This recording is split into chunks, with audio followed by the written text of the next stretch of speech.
안녕하세요. 사연 읽어주는 남녀입니다. 오늘도 와주셔서 감사드리며 그럼 오늘의 사연 바로 시작하겠습니다. 처음에 제 가족은 4명이었습니다. 엄마, 아버지, 남동생, 저 이렇게 넷이요. 그런데 제가 10살 때 남동생이 사망해서 3명이 되었어요. 그 당시 남동생이 7살이었어요. 주말에 대청소한다고 잠깐 문을 열어두었는데 그 틈에 혼자 나갔다가 차에 치여 사고가 난 거였죠. 그 당시 저희 가족은 시골에서 살고 있었습니다. 대문을 열면 나오자마자 차도가 있었어요. 차가 한두 대 정도 지나다닐 수 있는 좁은 도로였죠. 남동생은 차가 오는지 안 오는지 보지도 않고 뛰어나갔고 그대로 달려오던 차에 치인 거였죠. 저는 그때 기억이 아직도 생생하게 납니다. 초록색 대문이 열린 틈 사이로 제 동생이 차에 치여 붕 떠서 날아가는 모습을 본 기억이요.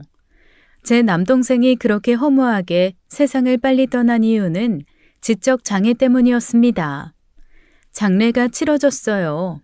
조문객이 거의 다 빠져나가고 난 후 엄마는 빈소 한켠에 앉아 있었습니다. 엄마는 영정사진을 멍하니 바라보고 있었어요. 나 바보라서 재현이 뛰어가는 거 늦게 봤어. 당신 탓 아니야. 그리고 이거 사고야. 재현이가 너무 빨라서, 너무 갑작스러워서 누구도 못 막은 거야. 재현이 이제 하늘나라에 잘 갔어. 다시 오면 안 돼? 우리 재현이 한 번만 안 돼? 나도 매일 그 생각해. 새 식구가 된 저희 가족은 이사를 갔습니다. 이모가 살고 있는 동네로 이사를 갔어요. 남동생이 죽어서 간 건 아니었어요. 원래부터 이모네 동네로 이사를 갈 계획이었습니다. 그 당시 아빠가 일하던 회사가 이모네 동네 쪽에서 가까운 곳으로 이전을 했거든요. 그나마 이모와 가까이서 사니 숨통이 좀 트이는 기분이었어요. 이모가 엄마를 옆에서 많이 돌봐주었거든요. 아빠는 퇴근할 때 종종 이모네 집에 들러 선물을 주곤 했습니다. 어느 날은 붕어빵, 어느 날은 아이스크림이요. 그리고 또 어느 날은 꽃다발을 가져다 주기도 했죠. 처제 덕분에 내가 회사 다닐만 하네. 정말 고마워.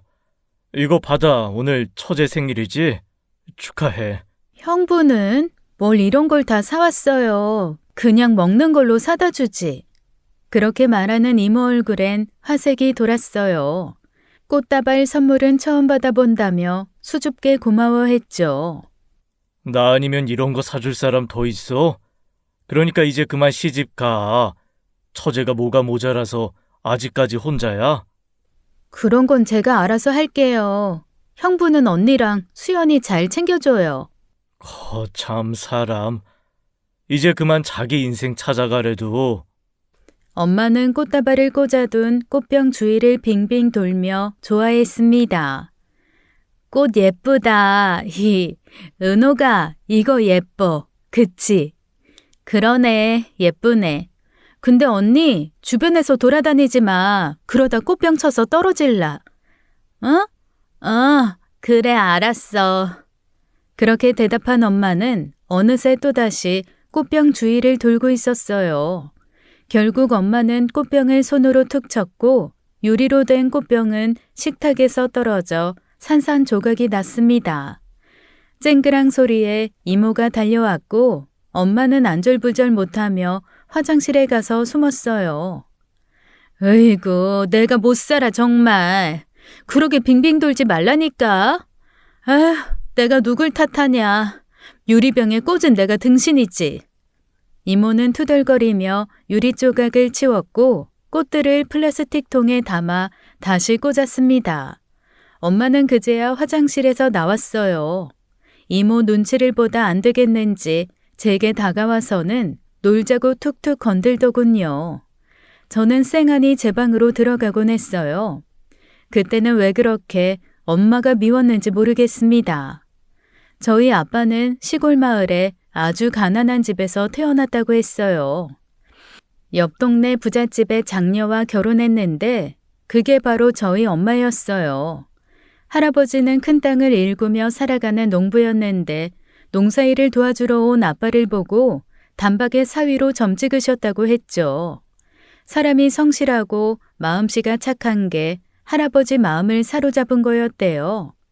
할아버지는 자기 딸과 결혼해주면 땅도 주고 집도 주고 돈도 준다며 아빠를 설득했다고 했습니다. 처음엔 아빠가 싫다고 했대요. 가난한 집에서 태어난 것도 억울한데 결혼까지 내 마음대로 못하냐는 생각이었다고 했죠. 할아버지는 끊임없이 아빠를 설득하고 돈으로 꼬셨다고 했습니다. 그러던 중 집안에 큰 돈이 필요해진 아빠가 할아버지의 설득에 넘어간 거였어요. 아빠의 엄마가 크게 아프셔서 서울에 가서 큰 수술을 받으셔야 했거든요. 결국 결혼을 약속하고 돈을 받아 친할머니 수술부터 시켰고 그 덕분에 제 친할머니는 그 후로 10년은 더 사셨다고 했습니다. 약속을 지키기 위해 아빠는 지적장애를 가진 엄마와 결혼하셨고요. 아빠는 착한 심성 때문에 외할아버지가 돌아가신 후에도 엄마를 외면하지 않고 계속 돌봐왔다고 했습니다. 저는 부모님의 이야기를 듣고 이모에게 이렇게 말했었어요. 아빠는 속물에 할아버지는 이기적이라고요. 그러자 이모가 그러더군요. 시작은 그랬을지 몰라도 네 아빠 참 괜찮은 사람이야. 이 세상 어떤 남자가 네 엄마 같은 사람 옆에 계속 붙어 있겠어? 네 외할아버지 사기당해서 재산 몽땅 날리고 더 이상 받아낼 것도 없는 마당에 난 네 할아버지 다 잃었을 때 네 아빠도 떠날 줄 알았어. 그런데 봐봐. 여직 네 엄마 옆에 붙어 있잖아. 오히려 받았던 재산까지 꺼내서 네 할아버지 도와주고. 그게 쉬운 일인 줄 아니? 그러니 참 좋은 사람인 건 맞아. 이모 말이 맞아요. 제가 딸로서 느끼는 아빠도 참 좋은 사람이었습니다. 엄마가 엄마로서의 역할을 못하니 아빠가 엄마 역할까지 모두 다 챙기며 일해서 우리 가족을 먹여 살리셨어요. 남동생의 사고 후에도 우리 가족은 잘 버티며 살았죠. 제가 19살이 되던 해였어요. 어느 날 아빠가 가슴이 답답하고 아프다고 호소하셨습니다. 아빠와 함께 동네 병원에 가서 CT를 찍으니 심근경색이라고 하더군요. 구급차를 타고 바로 대학병원으로 갔어요. 이것저것 검사 후에 아빠는 시술을 받아야 한다고 했죠. 그렇게 시술을 받으러 들어간 아빠가 심정지가 올 줄은 아무도 몰랐어요. 아빠는 에크모 기계와 산소 호흡기를 달고 나오셨죠. 의식은 있으신데 아무것도 하지 못하시더라고요. 아빠는 그저 누워있기만 하셨어요.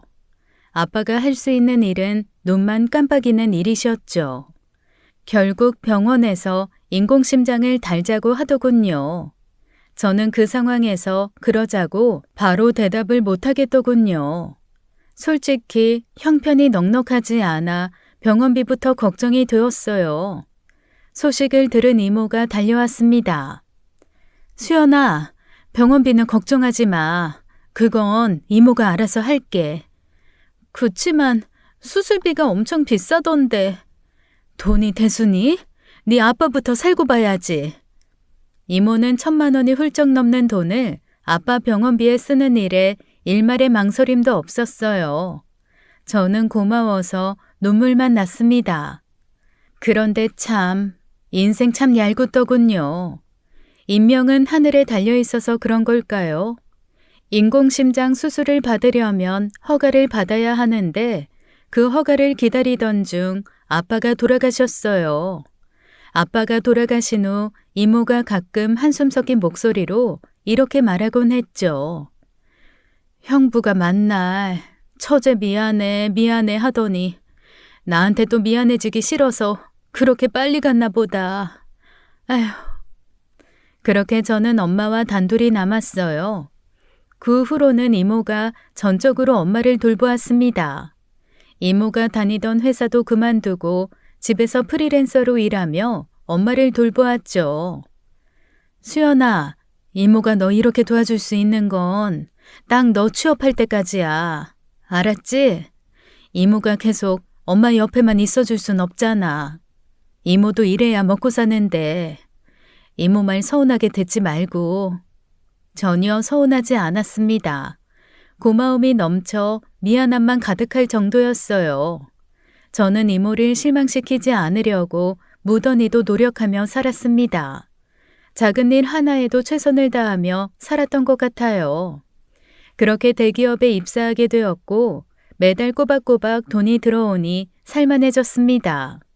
저는 요양보호사를 구해 엄마를 집에서 돌보게 했습니다. 이모도 5년 만에 회사에 다시 복귀했어요. 이제야 좀 안정된 삶을 찾아가는 것 같았습니다. 그리고 28이 되던 해에 남자친구도 생겼어요. 연애는 사치라고 생각했는데 사람 마음이 내 마음대로 안 되더군요. 남자친구는 저에게 무척 잘해주었습니다. 늘 엄마를 챙겨야 했고 우리 집안의 가장 역할만 하던 제가 누군가에게 의지할 수 있다는 게 너무 신기했어요. 힘들 때면 남자친구에게 기대곤 했습니다. 남자친구는 제 투정을 다 받아주고 위로도 참 잘해주었어요. 사귄 지 1년째 되던 해에 남자친구가 프로포즈를 했죠. 남자친구를 정말 사랑했지만 결혼은 또 다른 문제였어요. 과연 내가 지적 장애인인 엄마를 두고 결혼해서 잘 살 수 있을까부터 생각해봤죠. 그런데 그저 눈앞이 캄캄하더군요. 저는 프로포즈를 거절했습니다. 우리의 이별은 정해진 수순이라고 생각했어요. 남자친구가 이렇게 나올 줄은 정말 몰랐죠. 우리 장모님 모시고 살자. 평생 장모님 우리가 모시자. 나 그러고 싶어. 자기랑 나랑 장모님이랑 그렇게 셋이 살자.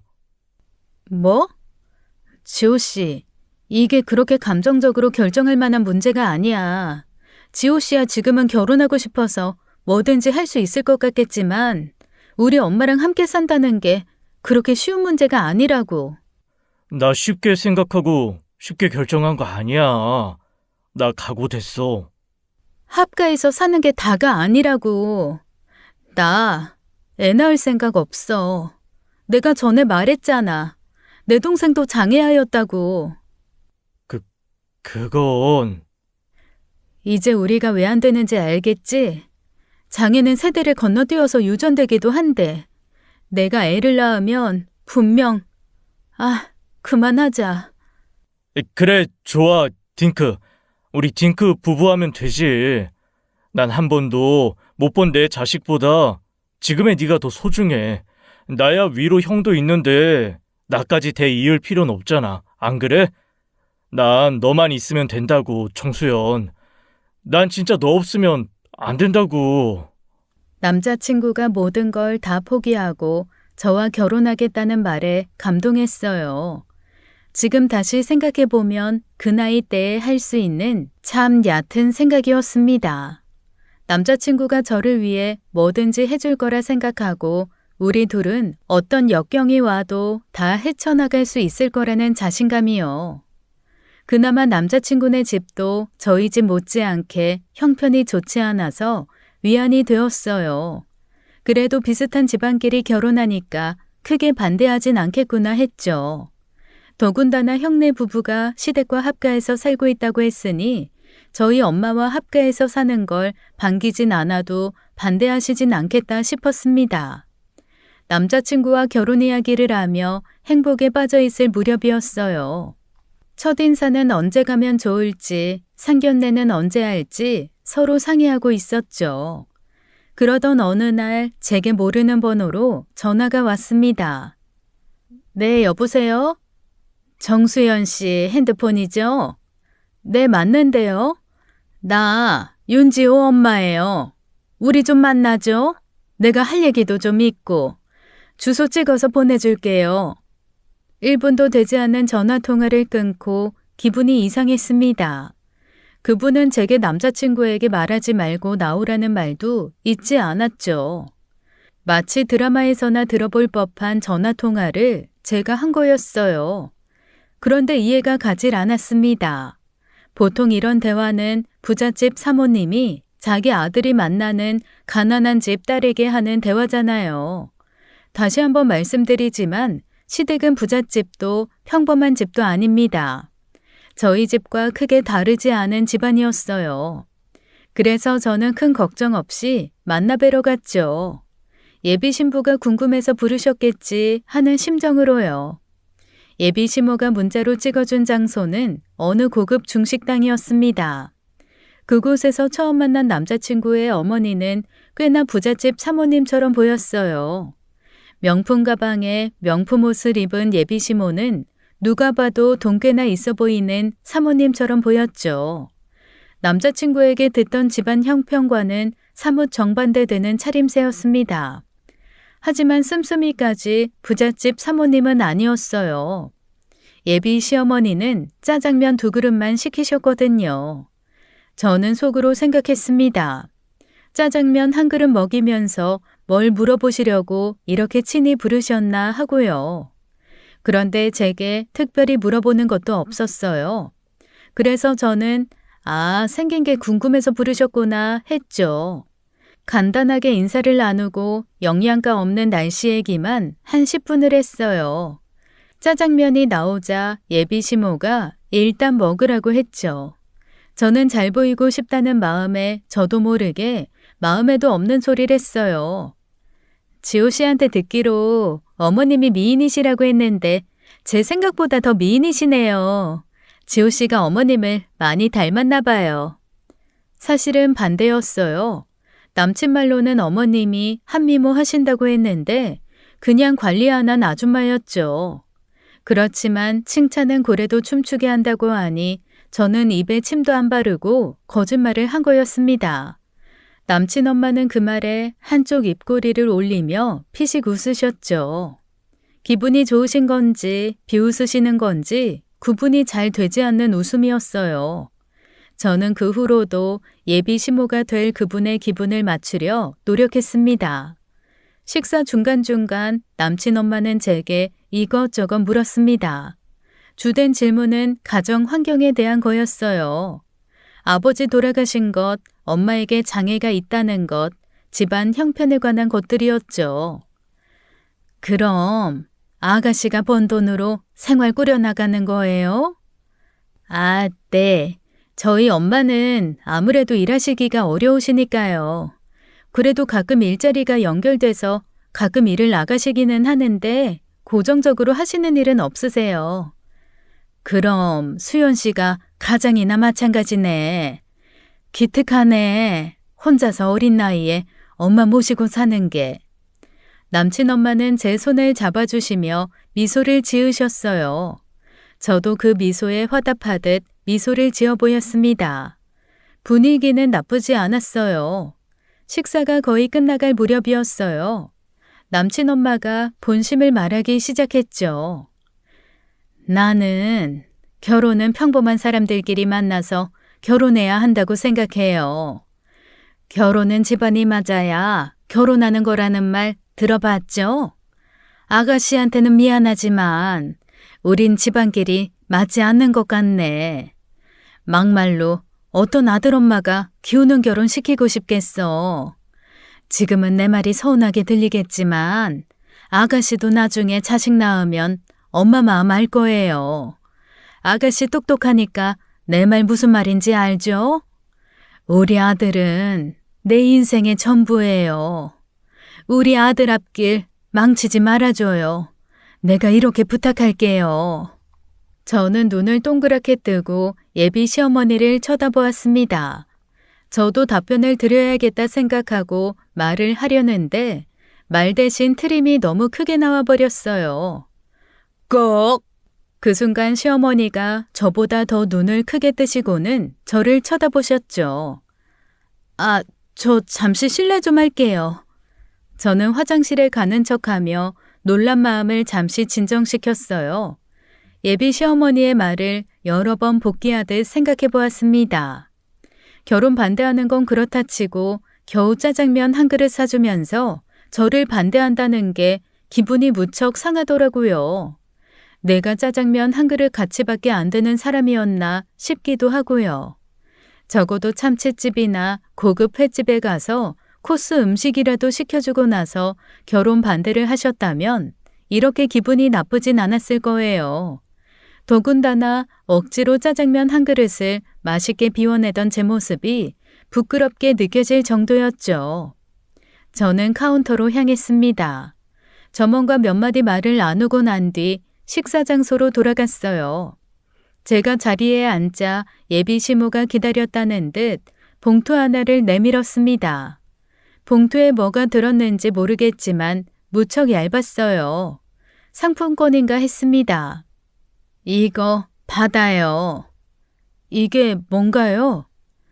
그래도 남의 집 귀한 딸 불러서 좋은 소리 못했는데 위로금이라고 생각해요. 저는 봉투를 물끄러미 내려다보았습니다. 저도 이쯤 되니 이판사판 공사판이었어요. 체면이고 뭐고 없었습니다. 그리고 어차피 이렇게 된 거 할 말은 속 시원히 다 하고 가야겠다고 생각했죠. 제가 생각해봤는데요. 저도 아주머니랑 같은 생각이에요. 비슷한 수준의 사람끼리 만나면 잘 산다고 하더라고요. 그래서 제가 이 자리에 나온 거기도 하고요. 지훈의 집안이나 저희 집안이나 솔직히 비슷하잖아요. 저희 집도 아줌마네처럼 서울에 집 한 채 없고요. 월세 살아요. 지호가 그러던데 맞죠? 아줌마네도 월세 산다고. 엄마가 돈을 못 모아서 한평생 1평도 가져본 적 없다고 속상해하면서 지호가 저한테 말하더라고요. 예비 시모는 제가 아줌마라고 칭할 때부터 얼굴 표정이 찌푸려지더니 제 말이 끝날 때쯤엔 퍼그처럼 인상이 변해 있었습니다. 그리고는 젓가락을 탁 소리 나게 내려놓았어요. 이봐요, 아가씨! 잠시만요. 저 아직 말 다 안 끝났어요. 어머님은 서로 맞는 집안끼리 결혼하는 거라고 하셨지만 제 생각은 달라요. 저는 저보다 나은 집안에 시집 가고 싶었어요. 저 정말로 누구보다 열심히 살았거든요. 지호보다 공부도 열심히 해서 더 좋은 대학 나왔고요. 지금은 지호보다 연봉도 높아요. 솔직히 저희 둘 능력만 비교하면 지호가 저보다 기울어요. 그런데 저는 이런 걸 굳이 비교하고 저울질하면서 결혼할 생각 없었어요. 이런 조건들 나열해가며 누가 더 낫고 모자라다고 당사자 앉혀놓고 얘기하는 건 예의가 아니잖아요. 예비 시모는 제 말을 듣더니 콧구멍이 2배는 커졌습니다. 얼굴도 달아올라 있었죠. 너 지금 나 예의 없다고 돌려 까니?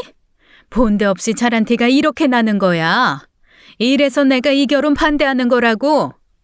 나도 너희 집안이 어느 정도라도 되면 이런 말까지 안 했다. 그런데 너희 엄마 하자가 있다며.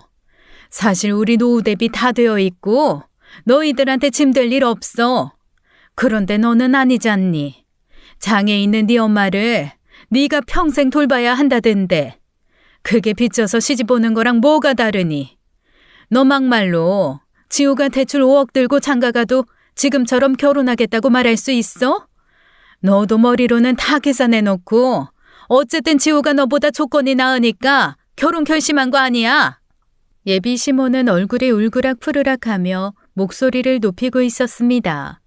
반면에 저는 오히려 차분하게 말했어요. 아직 제가 아줌마 며느리 된 것도 아닌데 이 정도 얘기하시는 거 보면 어머님도 하자가 많으시네요. 저희 엄마 욕보이시는 건 이미 선 넘으셨죠. 아니, 제가 며느리여도 이러시는 건 더더욱 안 되는 거 아닌가요? 그리고 제가 말을 안 해서 그런데 그 명품 가방이 아줌마한테 가당키나 하나요? 월세 70만 원짜리 집에 사시면서 300만 원짜리 가방이라니. 지호가 왜 자기 엄마 때문에 평생 가난하다고 했는지 이제 좀 이해가 가네요. 오늘 이 자리에 나오길 잘한 것 같아요. 적어도 아줌마가 제가 원하는 시어머니상은 아닌 거 정확히 알았으니까요. 뭐? 이게 정말 미쳤나? 예비 시모가 저의 뼈 때리는 말에 발작하며 저를 때리려는 신용을 하더군요. 저는 오히려 때리라는 듯 한 발짝 더 다가섰습니다. 그랬더니 예비 시모가 물러서더군요. 막말도 모자라서 저 때리시게요? 때리세요. 사양하지 않고 맞아드릴게요. 뭐야? 그런데 그건 알고 때리세요. 저는 폭행으로 신고할 생각 없고요. 쌍방 폭행으로 신고할 겁니다. 뭐야? 잠 못 배워 처먹어도 청도껏이어야지. 아줌마도 지성이는 아니신 것 같네요. 손부터 올리는 거 보면. 저는 그저 아줌마 눈높이에 맞춰 드린 것 뿐이에요. 이게 정말 한마디를 안 지네. 저 못 때리시죠? 그럼 이만 일어나 볼게요. 어차피 더 하실 말씀도 영양가 없는 말이실 거잖아요. 참, 그리고 오늘 점심 잘 먹었습니다. 아줌마가 부르신 거니까 오늘 계산은 아줌마가 하는 거죠? 그런데 고급 중식집에 불러서 겨우 짜장면 한 그릇은 좀 아니지 않아요? 저 솔직히 이런 푸대접에 자존심 많이 상했어요. 오늘 저한테 상처 많이 주셨으니 손해배상 청구금이라고 생각하고 계산해 주세요. 참 어이가 없어서. 그럼 그런 줄 알고 이만 가보겠습니다. 식당을 나오니 직원들이 제게 깍듯하게 인사를 했습니다. 또 오시라는 말도 잊지 않았죠. 저는 직원분들께 가볍게 목례 후 집으로 향했어요. 집에 가는 길에 가방 안을 확인했죠. 제 가방 안에는 마오타이 한 병이 있었습니다. 무려 50만 원이 넘는 중국 술이었어요. 사실 아까 화장실 간다며 나와서는 열받아서 한 병 시켜서 받은 술이었습니다. 예비 시모에게 고작 짜장면 한 그릇 얻어먹으며 비난과 무시를 당하고 왔으니 이 정도는 정신적 피해 보상으로다가 받을 자격이 있다고 생각했어요. 제가 너무한다고 생각하실 수도 있지만 저 원래 이렇게 못된 사람 아닙니다.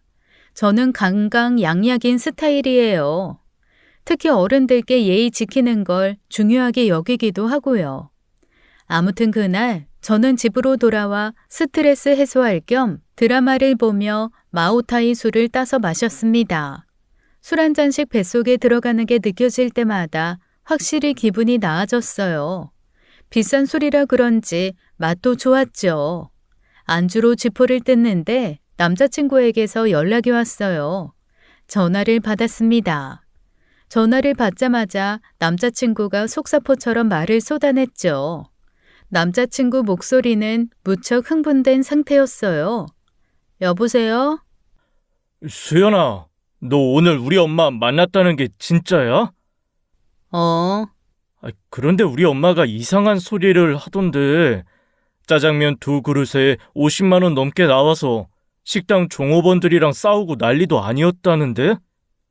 아, 그거? 그럴 일이 있었어. 우리 엄마 그것 때문에 무전 취식했다고 경찰서 갔다 오고 난리도 아니었어. 그래? 저는 불난집 불구경하듯 무심하게 대꾸했습니다. 도대체 무슨 일이 있었던 거야? 별일 아니었어. 그냥 너희 엄마가 우리 집안이랑 수준 안 맞아서 결혼 못 시키겠다면서 우리 엄마 하자 있다고 막말하시길래 나도 그 장단에 맞춰드린 것 뿐이야. 뭐? 내가 진짜 우리 엄마 때문에 못 살아. 수연아, 내가 정말 너무 미안하다. 네 잘못도 아닌데 뭘. 암튼 너무 속상해서 내가 술 한 병 시켜서 집에 가져왔어. 집에 와서 한 잔 해야 할 것 같아서. 어머님한테도 말씀은 드렸는데 정신적 피해 보상이라고 생각하고 오늘 식사 계산해달라고. 잘했어. 일단 엄마 일은 내가 사과할게. 우리 엄마 대체 왜 그러나 몰라. 드라마를 너무 많이 봐서 그런가? 본인이 부잣집 사모님인 줄 아신다니까. 너가 이해 좀 해줘. 정말 미안하다. 그런데 대체 무슨 술을 시킨 거야? 마오타이. 마오타이? 대박. 나 소름 돋았어. 너 너무 멋있어서. 진짜 멋지다, 정수연. 내가 이 모습에 반했다니까. 앞으로도 쫄지 말고 그렇게 당차게 살아. 그리고 엄마 일은 미안해. 나 자기 편인 거 알지? 엄마는 내가 설득할게. 뭐 그러든지. 참. 그리고 어머님이 봉투까지 주셨어. 어? 무슨 봉투? 설마 돈 봉투? 아니? 상품권 5만 원. 이거 다음에 너 줄게. 너 써. 아니, 엄마는 부잣집 사모님 행세할 거면 결혼 자금으로 보태게 300만 원씩은 넣지. 5만 원이 뭐냐, 5만 원이. 아유, 진짜 창피해 죽겠네. 남자친구는 제가 자신의 엄마와 만나는 줄은 정말 몰랐다고 했습니다. 수연아, 앞으로 우리 엄마는 걱정하지 마. 내가 자기 방패가 되어줄게. 말로 하는 방패 안 믿어. 남친은 자기 한번 믿어보라며 전화를 끊었습니다. 사실 전 어머님 때문에 파혼할 생각도 없었어요. 지호는 정말 괜찮은 사람이었거든요. 저는 오히려 오기가 생겨서 반대를 무릅쓰고 결혼을 강행할 생각이기도 했습니다. 그런데 얼마 후 남친이 부모님을 설득했어요. 남친은 저의 일대기를 한 편의 소설처럼 부모님께 들려주었다고 했습니다. 아버님은 눈물 없이 들을 수 없다며 손수건이 다 젖도록 우셨고, 어머님은 아버님의 성화에 결혼을 허락할 수밖에 없으셨다고 했죠. 실제로 아버님을 나중에 만났을 때 아버님은 저를 마치 소설 속 주인공을 만난 것처럼 그렁그렁한 눈빛으로 저를 바라보셨어요. 그리고는 제 손을 잡고 말씀하셨죠. 수연 양, 얼굴에 다 써있네. 성실하고 바르게 컸다고. 착하기는 또 얼마나 착해. 우리 집 새 식구가 되어줘서 고맙다. 앞으로 잘 지내보자. 저는 나중에 남친을 따로 불러 물었어요. 도대체 무슨 얘기를 했길래 날 보는 아버님 눈빛이 촉촉하신 거야? 그냥 있는 그대로 얘기했지. 자기가 나한테 해줬던 얘기. 제 얘기는 별거 없었습니다. 동생이 죽고 난 빈자리를 부모님이 느끼지 않게 노력했던 일, 가정에 보탬이 되려고 열심히 공부해서 취직한 일, 아픈 날도 쉬지 않고 돈 벌어서 부모님께 모두 드린 일, 그저 그런 얘기였어요. 결혼이 진행되자 시어머니는 만날 때마다 표정이 안 좋았어요. 다만 가족들에게 티를 낼 수 없으니 제 앞에서만 안 좋아지셨죠. 그리고 저와 둘만 있을 때면 막말도 서슴지 않으셨어요. 기어이 이 결혼을 하겠다고? 없이 자라서 그런지 자존심도 없나 보네. 어머님, 저는 지호랑 헤어질 수 있는데요. 지호는 저랑 못 헤어진대요. 어머님이 허락 안 해주시면 저희 집에 와서 머슴으로 살겠대요. 뭐야? 누구 맘대로? 그리고 제가 자존심이 없는 게 아니라 제 덕에 어머님이 자존심 지키신 거예요. 지호가 어머님 자존심이라고 하셨잖아요. 아들이 저희 집에서 머슴살이 하는 거 보실 수 있으세요? 너 정말 보통 아니다. 정말 보통 아니야. 너 이 결혼 네가 네 무덤 파는 거야. 날 경찰서까지 가서 조사받게 한 너를 내가 예뻐할 수 있겠니? 저도 제 부모님 욕한 어머님 존경하기는 어렵겠지만 노력은 해볼게요. 어휴, 정말 저 입을 꼬매버리고 싶네. 뭐? 아이, 뭘 꼬매? 아무것도 아니에요. 당신 언제 왔어요? 늘 그런 식으로 시어머니의 독설이 끝나곤 했죠. 피할 수 없으면 즐겨라라는 말이 있죠. 저는 그런 마음으로 시어머니를 대했어요. 나중엔 시어머니가 오늘은 내게 어떤 말을 하시려나 궁금해하는 경지에 이르렀죠. 저는 방 2개짜리 빌라에서 신혼을 시작했습니다. 남편은 약속대로 엄마를 모시고 살려고 했어요. 그런데 이모가 여건이 될 때까지는 엄마와 함께 지내겠다고 했죠. 대신 신혼집을 이모네 집 근처로 구하기로 했어요. 걸어서 5분 거리에 집을 구했고 저는 엄마를 자주 들여다볼 수 있었습니다. 이모에게 너무 감사했어요. 이모가 없었더라면 공부도 대학도 취업도 결혼도 못했을 겁니다. 저는 결혼하면서 이모에게 500만 원을 드렸어요. 나한테 돈을 왜 줘? 보통 딸들이 시집 갈 때 엄마한테 돈 주고 간대. 그럼 엄마한테 드려야지.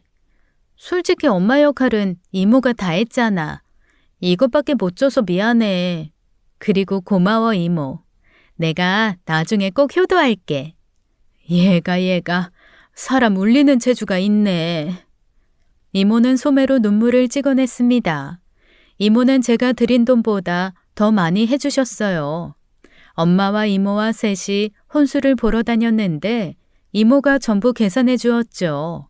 절대로 받을 생각이 없었는데 이모가 꼭 해주고 싶다고 해서 억지로 받았습니다.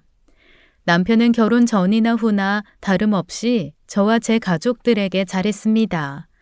남편은 이타심이 강한 사람이었어요. 남편에겐 늘 고맙고 미안하고 그랬습니다. 결혼 후에도 저와 시어머니의 사이는 변하지 않았어요. 시댁에서 시어머니를 마주칠 때마다 늘 그냥 지나가는 법이 없었죠. 음식을 차려놓고 너네 집에서 이런 거 먹어봤겠냐?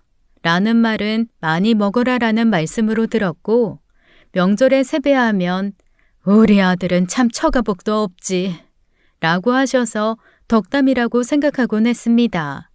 그럴 때마다 남편은 제 손목을 잡고 집으로 데리고 오곤 했습니다. 어머님 저러실 때마다 매번 나 데리고 안 나와도 돼. 뭐 한두 번이야? 그래도 난 싫어.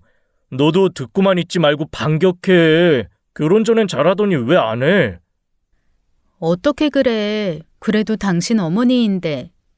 그런데 화가 난 사람은 남편뿐만이 아니었어요. 화가 난 시아버지가 늘 집안 분위기 망친다고 시어머니를 엄청 잡으셨어요. 결국 시어머니는 제게 미안하다고 사과까지 하셔야 했죠. 사과도 곱게 하신 건 아니었지만요. 이왕 한 식구 된 거 어쩌겠냐. 내 아들이 너랑 살겠다고 하는데 내가 가끔 싫은 소리 해도 네가 듣고 넘겨. 그래야 너네 둘이 잘 사는 거야. 괜히 여기저기 떠들어서 집안에 분란 만들지 말고. 그렇게 집안 시끄럽게 해봐야 여자 하나 잘못 들어왔단 소리나 지금 뭐 하는 거야? 그게 사과하는 태도야? 사과하겠다는 거야? 싸우자고 시동 거는 거야? 당신이 어른이 돼서 이 정도밖에 마음을 못 써? 내가 그렇게 알아듣게 얘기를 했는데 아직도 못 알아들었어? 당신 잠깐 안방으로 들어와. 알았어요. 또 몇 시간을 사람 앉혀놓고 잔소리하려고. 그럼 빨리 사과해. 알았대도요. 내가 미안하다. 앞으로 잘 지내야지 어쩌겠냐. 어쩌겠냐는 왜 붙여? 잘 지내자고 하면 그만이지. 이 정도 말도 못해요? 그 후로 시어머니가 좀 조심하시긴 하셨습니다. 그런데 사람 잘 안 변한다잖아요. 시간이 지나니 도루묵이었지만 그래도 그런대로 위기를 잘 넘기고 살아왔습니다. 온전히 제 편을 들어주는 남편 덕이었어요. 그런데 결혼 12년 만에 남편이 변했습니다. 자식 문제 때문이었을까요? 40대가 된 남편은 아기 키우는 사람들만 보면 부러운 듯 바라보기 시작했죠. 여보, 우리 아기 안 가질 거야? 갑자기 뜬금없이 무슨 소리야? 남편은 아이를 갖고 싶어 했어요. 말로 표현하지 않아도 알 수 있었죠. 솔직히 제가 남편에게 너무 미안했어요. 이렇게 착한 사람이 저를 만나서 저의 고통을 함께 짊어지는 게 너무나 미안했죠. 그래서 남편이 어느 순간부터 제게 차갑게 대하는 걸 알면서도 모른 척 했습니다. 시어머니가 친구들 앞에서 우리 며느리는 애도 못 갖는다고 얘기할 때 남편이 못 들은 척하는 건 처음이었어요. 어머님의 속상하신 마음이야 100번 이해하니 속풀이 하시는구나 생각하고 넘겼었는데 그 말을 남편도 말없이 듣고만 있더군요. 전 같으면 엄마 아들 고자다 내가 못나서 그렇다 했을 남편이었는데 말이에요. 그러던 어느 날 이모에게서 전화가 왔어요. 수연아, 이모가 계속 엄마를 봐주면 좋은데 이모 몸이 따라주질 않네. 아무래도 이제 네가 모셔야 할 것 같다. 그래? 알았어 이모. 내가 엄마 모셔올게. 이모 몸 많이 안 좋은 거야? 아니, 그런 건 아니고 나이 들어서 그렇지 뭐. 미안하다. 이모가 더 봐주면 좋은데. 이모도 나이가 드니까 힘이 드네. 아니야, 내가 당연히 해야 할 일을 이모가 대신 해주고 있었던 건데 내가 잘 모실게. 그럼 엄마 방 마련하고서 준비되면 연락할게, 이모. 저는 이 사실을 남편에게도 전했습니다. 여보, 엄마를 모셔야 할 것 같아. 작은 방을 엄마 방으로 하면 될 것 같은데 당신 괜찮겠어? 남편은 제 말에 몇 초간 답이 없었어요. 무표정한 얼굴로 저를 바라보다가 이렇게 말했죠. 안 된다고 하면 안 모실 거야? 아니잖아. 모시고 살기로 했으니 어쩌겠어. 모셔야지. 그래도 이모가 12년이나 엄마를 돌봐줬으니 얼마나 감사해. 그치? 나 피곤하다. 먼저 씻고 잘게. 남편의 말에 저는 서운했습니다. 하지만 장애인 엄마를 모시고 살아야 하는 제가 을이니 서운한 감정은 저 깊숙이 넣어놔야 했어요. 결혼 전이야 제가 갑이었지만 결혼 후는 제가 을이었죠. 그나마 다행인 건 결혼 후 큰 집으로 이사를 가서 방이 3개라는 거였어요. 엄마는 짐을 꾸려 저희 집으로 오셨습니다. 남편은 친정엄마가 집에 들어와 살자 불편해하기 시작했어요. 아, 깜짝이야. 여보, 무슨 일이야? 장모님이 화장실 문을 열어놓고 미안. 내가 엄마한테 잘 말해놓을게. 엄마는 화장실 문을 슬쩍 닫으며 배시시 웃었습니다. 엄마는 샤워하거나 용변을 볼 때 화장실 문을 열어놓고 내서 몇 번이나 남편이 곤란해했어요. 엄마를 모시고 산다는 소식에 시어머니는 저를 더 미워하셨어요. 애도 못 낳고 혹만 붙였으니 앞으로 손주 볼 생각은 접어야겠네. 으이구, 내 팔자야. 그만해. 뭐 모르고 결혼시킨 것도 아닌데 그런다고 뭐가 달라져? 그러니까 그만해. 시아버지는 마냥 제 편이 되어주시진 않았어요. 부모로서 많이 속상하셨겠죠. 그때부터 저는 시댁에 가면 더 많은 눈치를 보며 살았습니다. 더 잘하려고 노력했어요. 그런데 그러면 그럴수록 남편은 제게 무관심해져만 갔습니다. 시어머니의 환갑 잔칫날이었어요. 시어머니는 없는 살림에도 회갑 잔치만큼은 성대하게 하고 싶다고 말씀하셨습니다. 펜션 2개 동을 빌려서 1박 2일로 친척들을 모두 다 불러 모아 잔치를 열었어요. 비용은 저와 남편이 모두 부담했죠. 저는 종일 손님들 대접하느라 바빴습니다. 다음 날도 마찬가지로 무척 바빴어요. 점심은 간단하게 국수 삶아 먹자. 말이 간단하게지 70인분의 국수를 삶아야 했습니다. 저는 12시부터 3시가 넘도록 국수를 삶아냈어요. 가족분들과 손님들이 맛있게 국수를 드시는 동안 저는 아무것도 못 먹었어요. 그때 시이모님이 떡을 가져오셨습니다. 언니, 내가 요 밑에 시내 나가서 떡 좀 사왔어. 수연아, 이거 좀 상해 놔라. 네, 이모님. 시이모님은 제 손에 떡봉지를 들려주셨습니다. 저는 떡을 부엌으로 가져가 한 팩씩 뜯으며 접시에 놓았어요. 너무 배가 고파서 떡을 한쪽 집어먹었죠. 그런데 그 순간 시어머니가 제 등짝을 후려치셨습니다. 얼마나 세게 때리셨는지 제 입에 들어갔던 떡이 입 밖으로 그대로 튀어나왔어요. 야, 넌 어른들 상에 놓지도 않은 떡을 네가 먼저 먹냐? 덜 떨어진 짓 하고 있어. 다른 친척 어른들도 계신데 등짝을 때리고 무안을 주시니 순간 울컥하더군요. 뭐해, 더럽게. 떨어진 떡이나 얼른 주어. 하여간 저렇게 티를 내요, 티를. 저는 눈물이 나올 것 같은데 꾹 참고 몸을 수그려 떡을 주었습니다. 그리고 고개를 들었는데 부엌 입구에서 남편이 저를 쳐다보고 있었어요. 그러게 그 떡을 왜 먹어? 그러고는 그냥 지나가는 겁니다. 참 서운하더군요. 제가 그때부터 표정이 안 좋아져 있으니 남편이 저를 불러 말하더군요. 엄마 저러시는 거 한두 번이야. 그냥 웃고 좀 넘겨. 저는 그 말에도 한마디 못했어요. 장애인 엄마를 모시고 사는 죄라고 생각했어요. 시어머니의 환갑잔치가 끝나고 저는 녹초가 되어 집에 왔습니다. 집에 오니 엄마가 집을 엉망으로 만들어놨더군요. 어질러진 주방과 집은 둘째치고 화장실이 문제였어요. 화장실이 온통 무지개색으로 칠해져 있었거든요. 엄마, 이게 다 뭐야?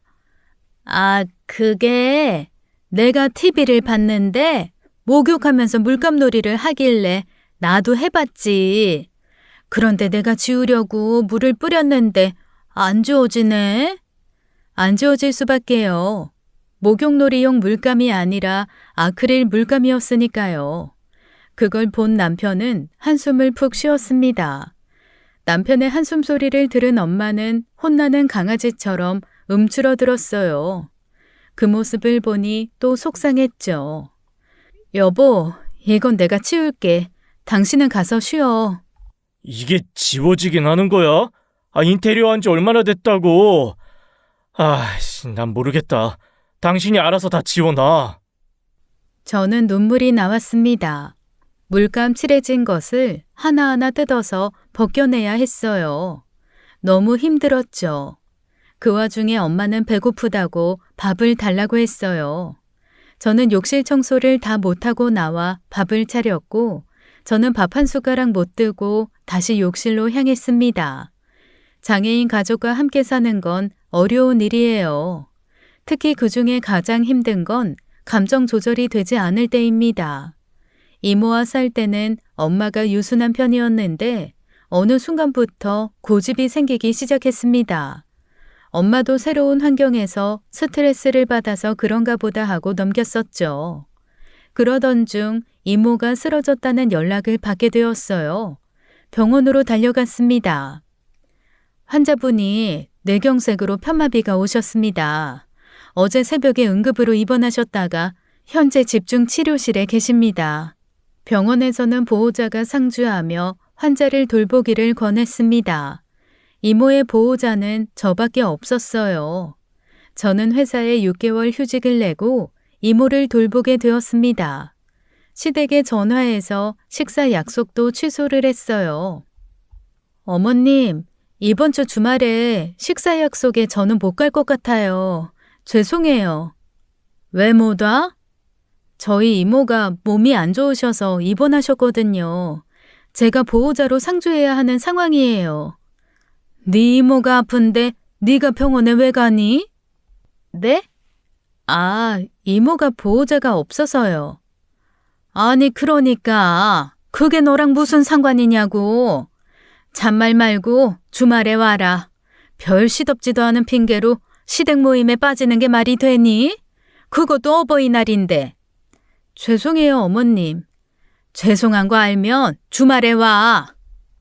시어머니는 기분 나빠하면서 전화를 일방적으로 끊어버렸습니다. 저는 결국 주말에 시어머니께 용돈만 계좌로 붙여드렸어요. 그리고 바로 안부 전화를 드렸죠. 어머님, 어버이날 축하드려요. 오늘 못 가서 죄송해요. 대신에 용돈 보내드렸어요. 너 기어이 오늘 네 남편만 보낸 거야? 넌 며느리 도리도 안 하고 이게 지금 뭐 하는 짓이야? 네 엄마 모시는 것도 모자라. 이젠 네 이모 병수발까지 네가 하니? 저는 죄송하다는 말만 연신하고 전화를 끊어야 했습니다. 그날 남편만 혼자 시댁에 다녀왔어요. 엄마가 아직 화나신 것 같더라. 전화라도 해서 기분 풀어드려. 그냥 내가 미워서 저러시는 건데 뭐. 전화한다고 풀릴 화였으면 진작 풀렸어. 시어머니 말에 네네 하면서 맞춰드리는 게 그게 어려워? 나는 뭐 좋아서 장모님 참고 사는 줄 알아? 내가 희생하는 게 있으면 당신도 적당히 맞춰줄 줄도 알아야지. 남편 말 속의 가시가 너무나 상처였지만 틀린 말도 아니었습니다. 저는 결국 다음 날 시어머니께 다시 전화를 드렸어요. 시어머니의 독설은 끝이 없었어요. 참 십수년을 저러기도 쉽지 않을 텐데 말이죠. 너는 어버이날 약속을 했으면 와야지. 기어이 네 이모 입원한 병원을 가? 네. 내는 무슨 내야? 나 솔직히 약속 취소한 거 서운하다. 네. 뭐? 나는 네가 지호 혼자 보내서 기분 나쁘다 이거야. 네. 넌 네 이모보다 시부모가 우선이어야 하는 거 아니니? 네. 그러니까 그 보호자 상준지 뭔지 당장 그만둬라. 그 말에는 차마 네라고 못하겠더군요. 저는 대답을 안 했습니다. 그러자 시어머니가 소리를 버럭 지르셨어요. 아, 왜 말이 없어? 오늘은 곧잘 내내 하더니 왜 조개처럼 입을 다물어? 막말로 네 이모가 엄마도 아닌데 네가 거기 가서 왜 그 짓을 하느냐 말이야. 병수발한다고 돈이 나와 떡이 나와? 넌 결혼을 했으면 네가 윤씨 집안 미천이라는 걸 알아야지. 왜 엄한 데서 노동을 하냐 이 말이야. 그렇게 할 일이 없으면 우리 집에 와서 청소나 해라. 저는 절로 한숨이 나왔습니다. 그리고 저도 모르게 폭발해 버렸죠. 폭발한 제 마음과 다르게 말은 아주 차분하게 나갔어요. 어머님, 저 어릴 때 밥 차려주고 행사 때마다 손잡고 다녀준 사람이 이모예요. 어머님처럼 저한테 손가락질하고 비난하고 무시하는 게 아니라 잘한다 잘한다 칭찬해주고 힘들 때마다 옆에서 도와준 사람이 이모라고요. 저한테는 솔직히 엄마보다도 더 고마운 사람이 저희 이모예요. 그런 사람이 아파서 처음으로 제 도움이 필요하다는데 그걸 하지 말라고요? 어떤 금수만도 못한 인간이 그래요. 어머님은 그러실 수 있으세요? 그럼 어머님이 금수인 거예요? 저는 금수 같은 집안의 시집간 한미천이고요? 뭐야? 그럼 저 그만둘래요. 이런 금수 같은 집안에 한 식구로 묶이고 싶지 않네요. 제가 그 정도로 못 배우고 자란 사람은 아니라서요. 이번엔 제가 먼저 전화를 끊어버렸습니다. 시어머니는 분노로 끊임없이 제게 전화를 했고 전 받지 않았어요.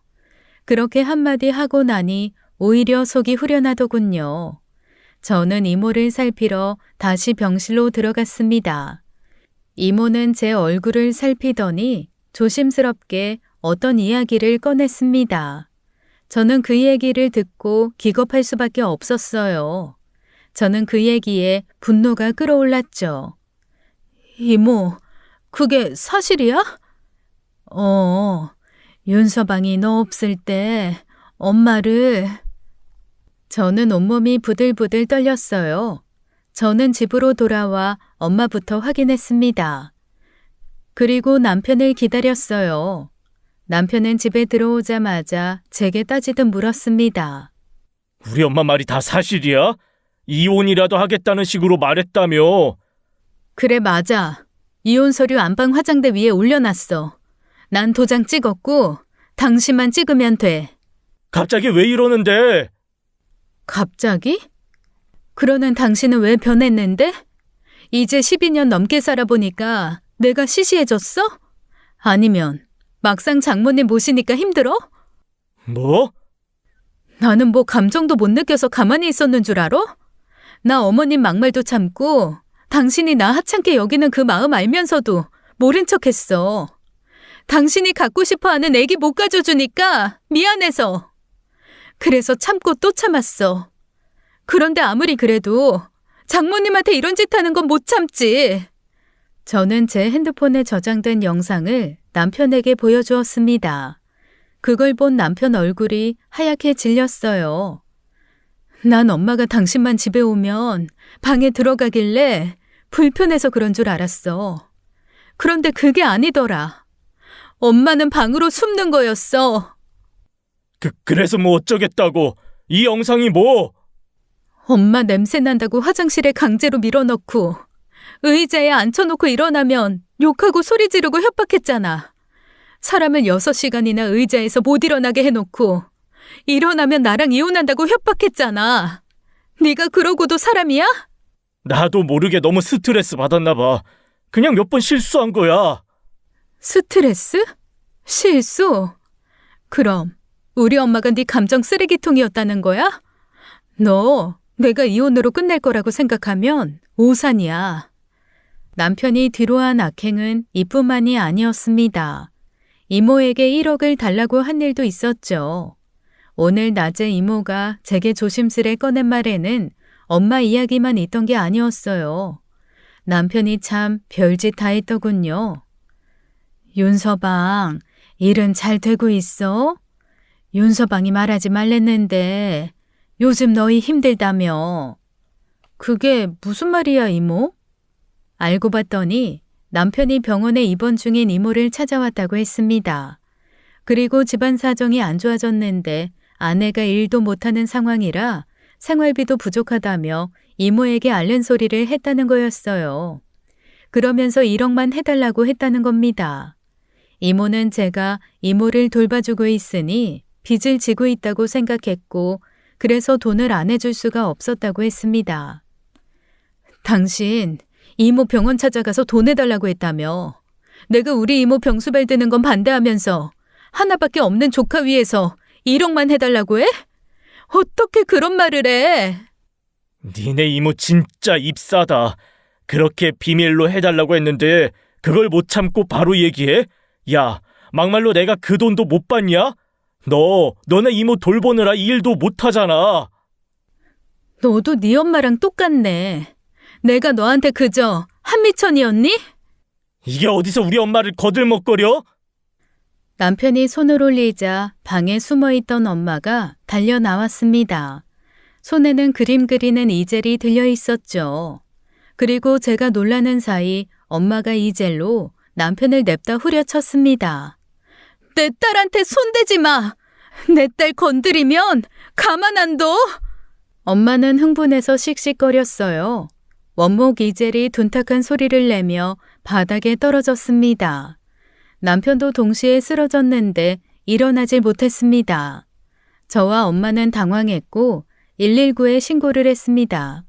다행히 남편은 괜찮아졌지만 엄마와 저는 경찰 조사를 받아야 했어요. 남편은 폭행으로 엄마를 고소했죠. 저도 남편을 학대로 고소했습니다. 진흙탕 싸움을 하던 중 더 황당한 일이 벌어졌어요. 시어머니가 뇌졸중으로 쓰러지신 겁니다. 당연히 병원에 입원하셨고 보호자가 필요한 상황이었죠. 그런데 시아버지가 시어머니의 보호자이기를 거부하셨어요. 왜냐하면 시어머니가 바람이 난 걸 시아버지가 아셨고 그 과정에서 시아버지와 상간남의 싸움을 말리다가 시어머니가 쓰러지신 거였거든요. 남편은 지푸라기 잡는 심정으로 제게 보호자가 되어주길 바랐습니다. 형님네는 말레이시아로 이민을 가서 한국에 올 수 없는 상황이었거든요. 어차피 이모와 같은 병원에 입원했으니 같이 봐줄 수 있지 않느냐고 했죠.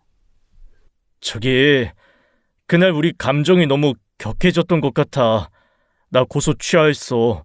그러니까 당신도 고소 취하하고 우리 엄마 좀 봐줘. 내가 부탁할게. 내가 머리에 총 맞았어?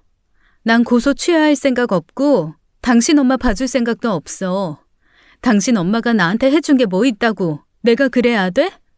당신이 일 관두고 어머님 보살피면 되겠네.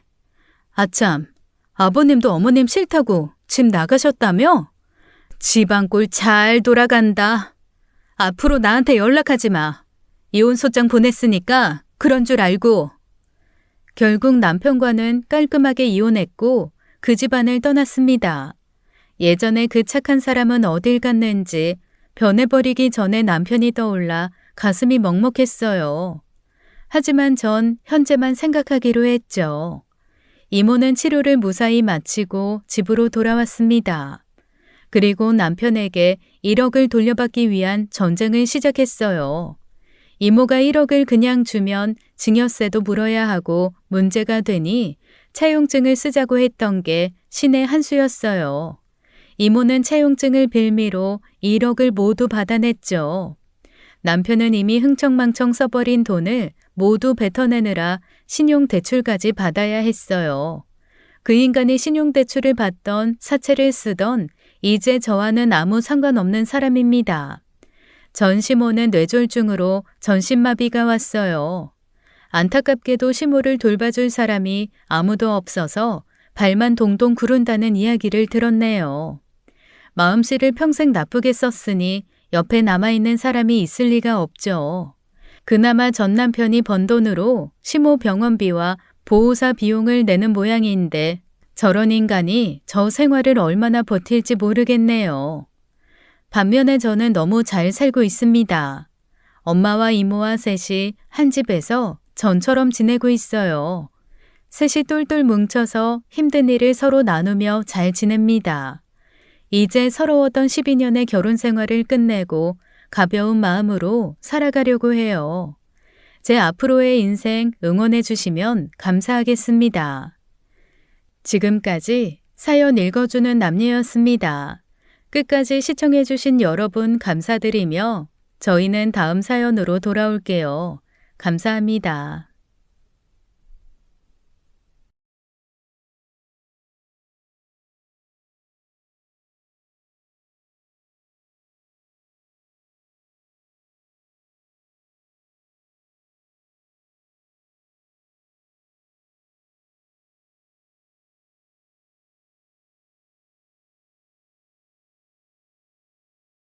안녕하세요. 사연 읽어주는 남예입니다. 오늘도 와주셔서 감사드리며 오늘의 사연 시작하겠습니다. 저는 그날 밤 시어머니를 차갑게 노려봤습니다. 가슴 속에서 뭔가가 폭발하는 것 같았죠. 만약 그날 밤 당신만 아니었다면 당신이 내 핸드폰 빼앗지만 않았어도 아버지는 지금 살아계셨을 거야. 당신이 우리 아버지 죽인 거나 다름없어. 뭐? 당신? 너 지금 나한테 당신이라고 했냐? 이런 싸가지 없는 게. 그리고 사돈이 죽은 게 그게 나랑 무슨 상관이야? 내가 뭘 어쨌다고? 시어머니는 오히려 제게 화를 냈어요.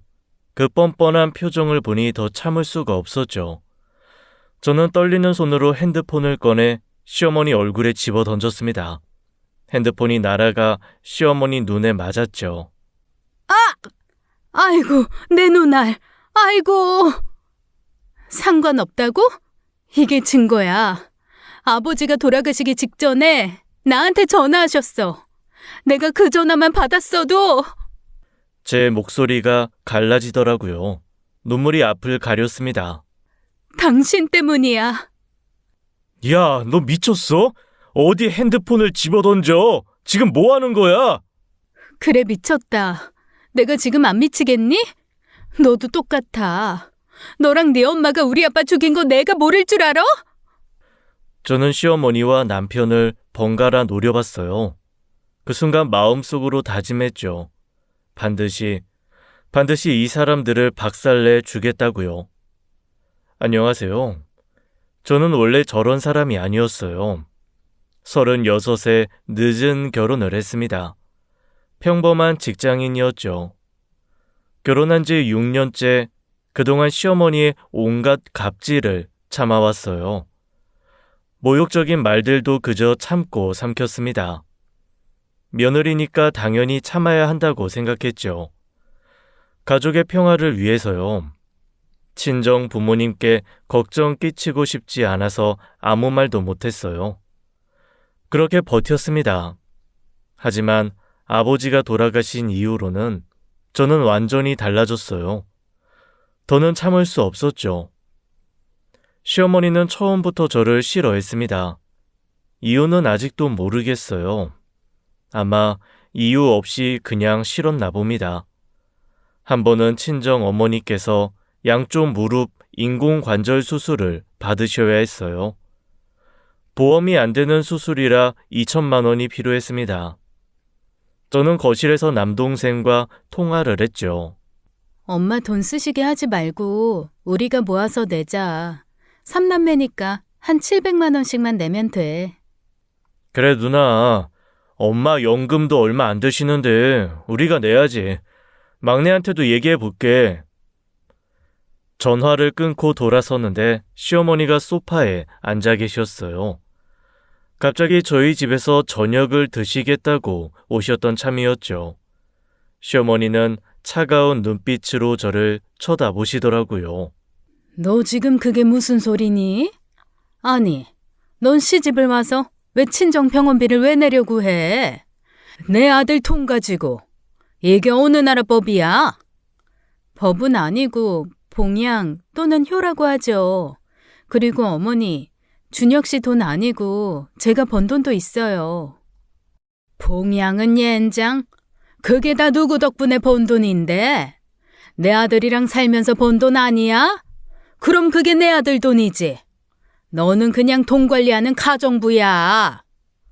또 시작이구나 싶어 제 가슴이 답답해지기 시작했습니다. 사돈은 돈도 없니? 그깟 2천이 없어? 그리고 사돈 총각은 뭐하고? 아주 우리 집안을 호구로 보나 봐.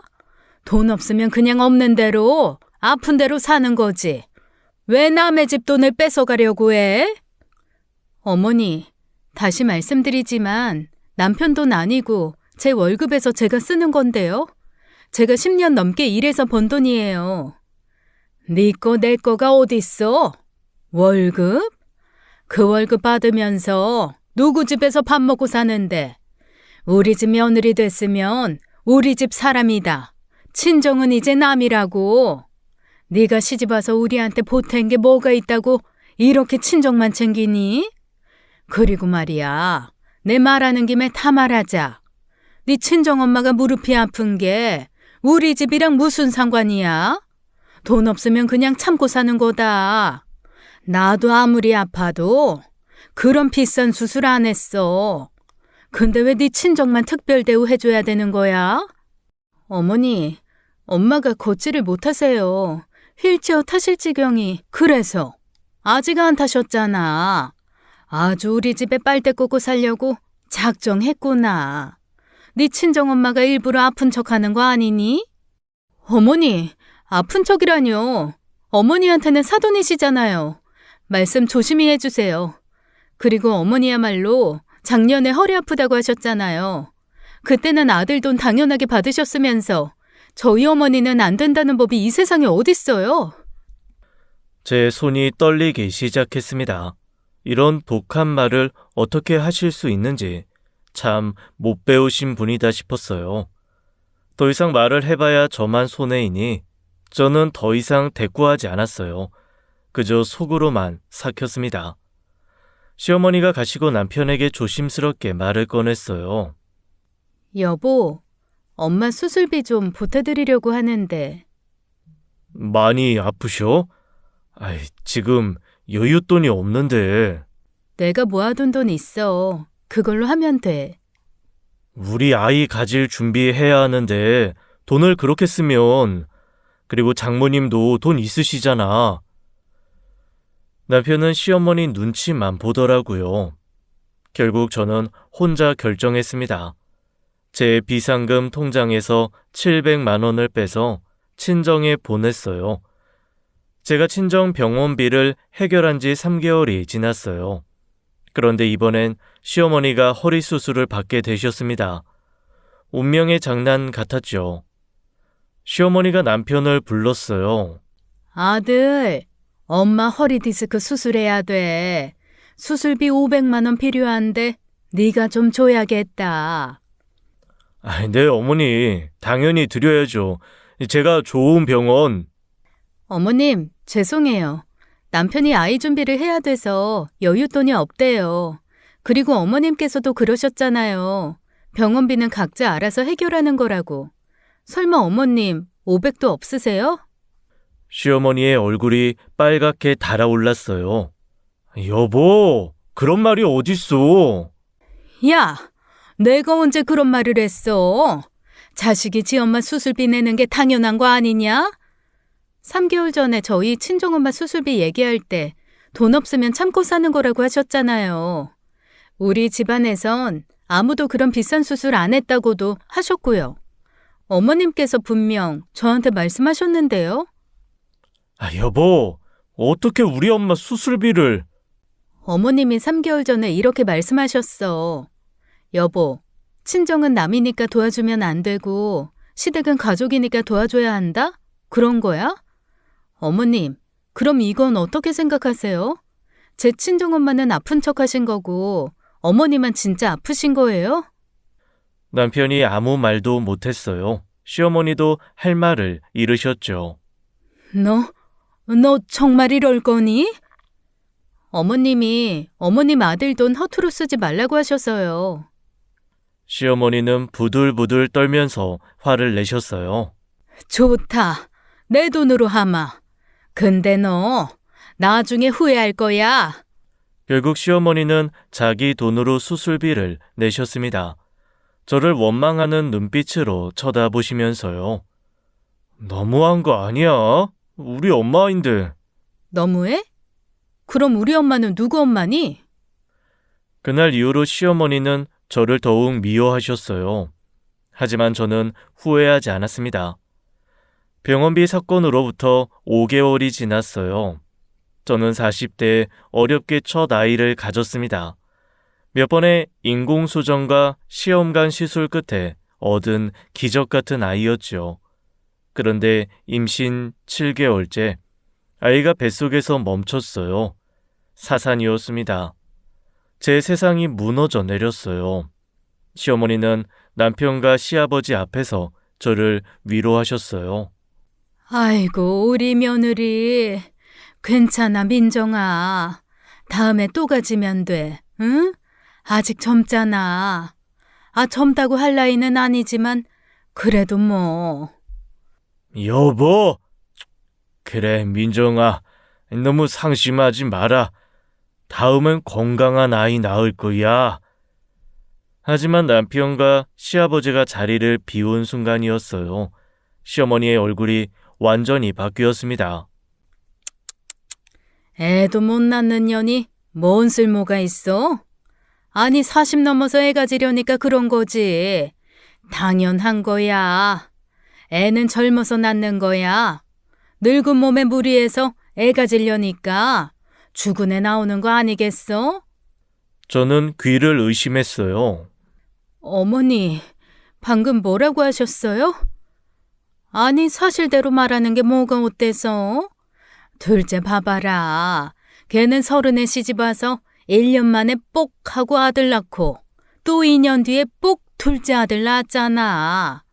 근데 너는 아유, 진짜 늙어 빠져서 시집 와가지고는 돈만 축내고 애도 제대로 못 낳고 우리 아들 불쌍해서 내가 어떻게 진짜. 저도 힘들어요. 제가 원해서 이렇게 된 게 아니잖아요. 어떻게 그렇게 말씀을 하세요? 힘들긴 뭐가 힘들어? 네가 뭐가 힘든데? 죽은 건 애지. 너는 멀쩡하잖아. 그리고 둘째는 임신도 한 번에 딱 성공했더라. 근데 너는 시험관에만 500 넘게 쓰고, 아니 1000만 원인가? 하여튼 돈만 거지같이 쓰고는 결국 이 모양 이 꼴이잖아. 그 돈 벌려면 내 아들이 에휴, 아까운 돈. 내 손주는 네가 죽인 거나 다름없어. 늙은 나이에 임신하니까 애가 못 버틴 거지. 불쌍한 내 손주. 할미가 미안하다. 며칠 뒤 가족 모임이 있었습니다. 서방님 부부가 아이들과 함께 왔어요. 시어머니가 대놓고 비교를 시작하셨죠. 아이고, 우리 둘째 며느리가 진짜 복덩이야. 보기만 해도 흐뭇해. 건강한 아들만 둘이나 낳아줬어. 역시 젊은 며느리가 최고야. 그치? 얘들아, 할머니한테 와봐. 아이고, 이뻐라. 동서가 민망해하며 말했어요. 어머니, 형님도 계신데 이러시면. 형님, 죄송해요. 시어머니는 동서가 주방으로 가자 제게 말했습니다. 나이도 많고 애도 못 낳고 안 낳긴 낳았나? 죽어서 낳았으니까. 그게 낳은 거야?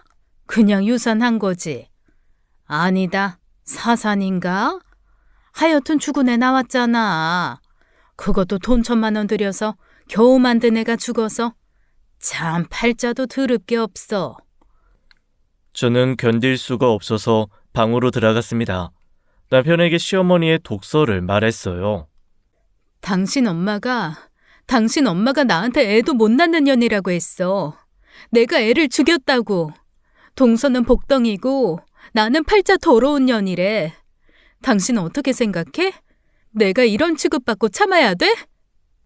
에이, 우리 엄마가?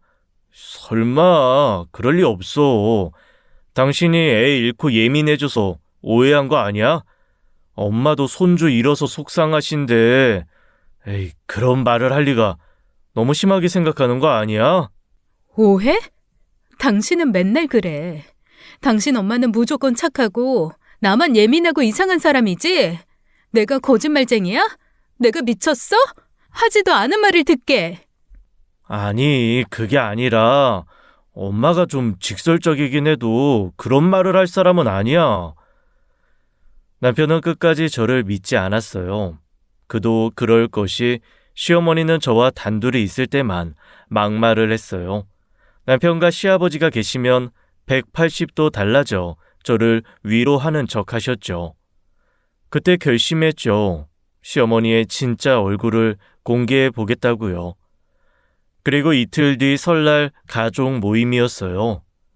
남편 큰아버지 내외분과 시아버지 친척들이 모두 모였습니다.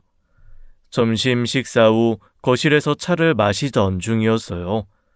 시어머니가 또 동서 자랑을 시작하셨습니다. 우리 둘째는 참 애가 팔아. 아들을 둘이나 낳고.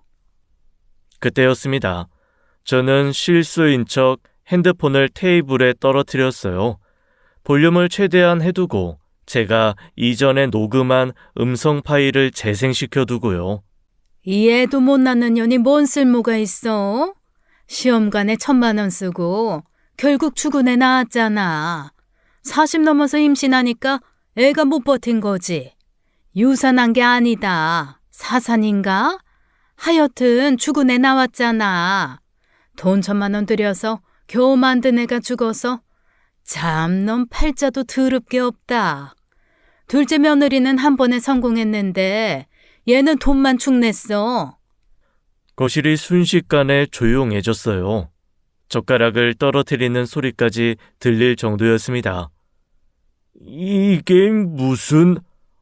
재수 씨 목소리 같은데? 아이, 그게 아니라 녹음은 계속 재생되고 있었어요. 안 싸돈 병원비는 왜 내 아들 돈으로 내? 거지 같은 집안. 내 아들 등골 빼먹으려고 아픈 척하는 거 아니냐? 시아버지가 벌떡 일어나셨어요. 이거 당신이야? 애 잃고 마음 다친 애한테 이런 소리를 했다고? 엄마, 이거 뭐야? 엄마 그동안 민정이 위로해준 거 아니었어? 나한테 한 말이랑 다르잖아. 얘가 나를 무시해서 하도 우습게 보길래 그래서 내가 한마디 한 건데 무시를 했든 안 했든 사산한 며느리한테 네가 죽였다는 소리를 해? 동서 정말 너무한 거 아니야? 어떻게 사람이 그래? 이건 좀 심하네. 아무리 그래도 그렇지. 당신 정말 실망이구만. 당신 내가 아는 사람이 맞아? 원래 이런 사람이야? 아니, 내가 좀 심하게 말하긴 했지만 첫째가 하도 나한테 대들고. 시끄러워. 변명하지 마. 애 잃고 우는 사람한테 그게 할 소리야? 어떻게 저딴 말을 내뱉어? 당신 정말... 아유, 내가 창피해서 이거 원... 결국 친척 어르신들이 한마디씩 하고 집으로 돌아가셨습니다. 저는 그대로 시댁을 나왔어요. 사실 저도 이 정도 한 것은 이혼까지 생각하고 했던 거예요. 제가 저렇게 6년을 시어머니에게 당하며 살았거든요. 처음에는 제가 잘하면 시어머니도 바뀔 거라 생각했습니다. 그래서 참고 내내 했지요. 하지만 아니더군요. 제가 굽히면 시어머니는 더 심하게 저를 밟았어요. 지렁이도 밟으면 꿈틀하는 법이잖아요. 저는 기어이 꿈틀 한 거지요. 집으로 돌아온 남편은 제게 사과를 했습니다. 아마 여기에서 자기 엄마 망신을 줬다고 화를 냈으면 저는 준비한 이혼 서류를 내밀었을 겁니다. 미안해. 진짜 미안해. 나는 엄마가 설마 그런 말을 진짜 했을 거라고 생각 못했어. 당신이 계속 얘기했는데 안 믿어줘서 미안해. 이제 와서 미안하다고 하면 뭐해. 난 매일 혼자 울었어. 6년이나. 그때마다 당신은 항상 당신 엄마 편이었잖아. 알아. 내가 바보였어. 엄마가 이렇게 두 얼굴인 줄 정말 몰랐어. 앞으로는 네 편 들게. 약속해. 약속? 당신 약속 안 믿어. 앞으로 행동으로 보여줘. 아니면 앞으로 나 당신이랑 못 살아. 알겠어. 남편은 고개를 떨구고 방을 나갔어요. 저는 그날 밤 혼자 울었습니다. 녹음 파일 사건으로부터 한 달이 지났어요. 그날은 평범한 토요일 오후였습니다. 핸드폰을 보니 아버지 부재중 전화가 한 통 있더라고요. 다시 전화를 걸었지만 받지 않으셨어요. 불안한 마음이 들었습니다. 그때 친정 어머니 전화가 왔죠. 민정아, 빨리 와. 아빠가 쓰러졌어. 지금 응급실이야. 네? 아빠가요? 지금 바로 갈게요. 차를 타고 병원으로 달려갔어요. 제발 아버지가 무사하시길 빌면서요. 병원에 도착했을 때는 이미 늦었습니다. 아버지는 이미 돌아가신 후였어요. 심장 마비였다고 하더라고요. 저는 그 자리에 주저앉았습니다. 아빠 전화 내가 받았어야 했는데. 내가 전화 받았더라면 아빠. 민정아, 네 잘못 아니야. 아빠가 너무 갑자기. 제 머릿속은 하얗게 변했어요. 아버지의 마지막 전화를 받지 못했다는 죄책감. 그게 저를 미치게 만들었습니다. 장례식장에서 3일을 보냈어요. 둘째 날 시어머니가 조문을 오셨습니다. 그 가식적인 표정으로요. 아이고, 어떡해. 바깥 사돈이 이렇게 갑자기. 안 사돈 많이 힘들죠? 힘내요. 저는 시어머니를 보자마자 화가 치밀어 올랐어요. 나가세요. 어머니 위로 필요 없어요. 그냥 가세요. 아니, 나는 너 위로하려고. 조문 왔는데 이게 무슨 버릇이니?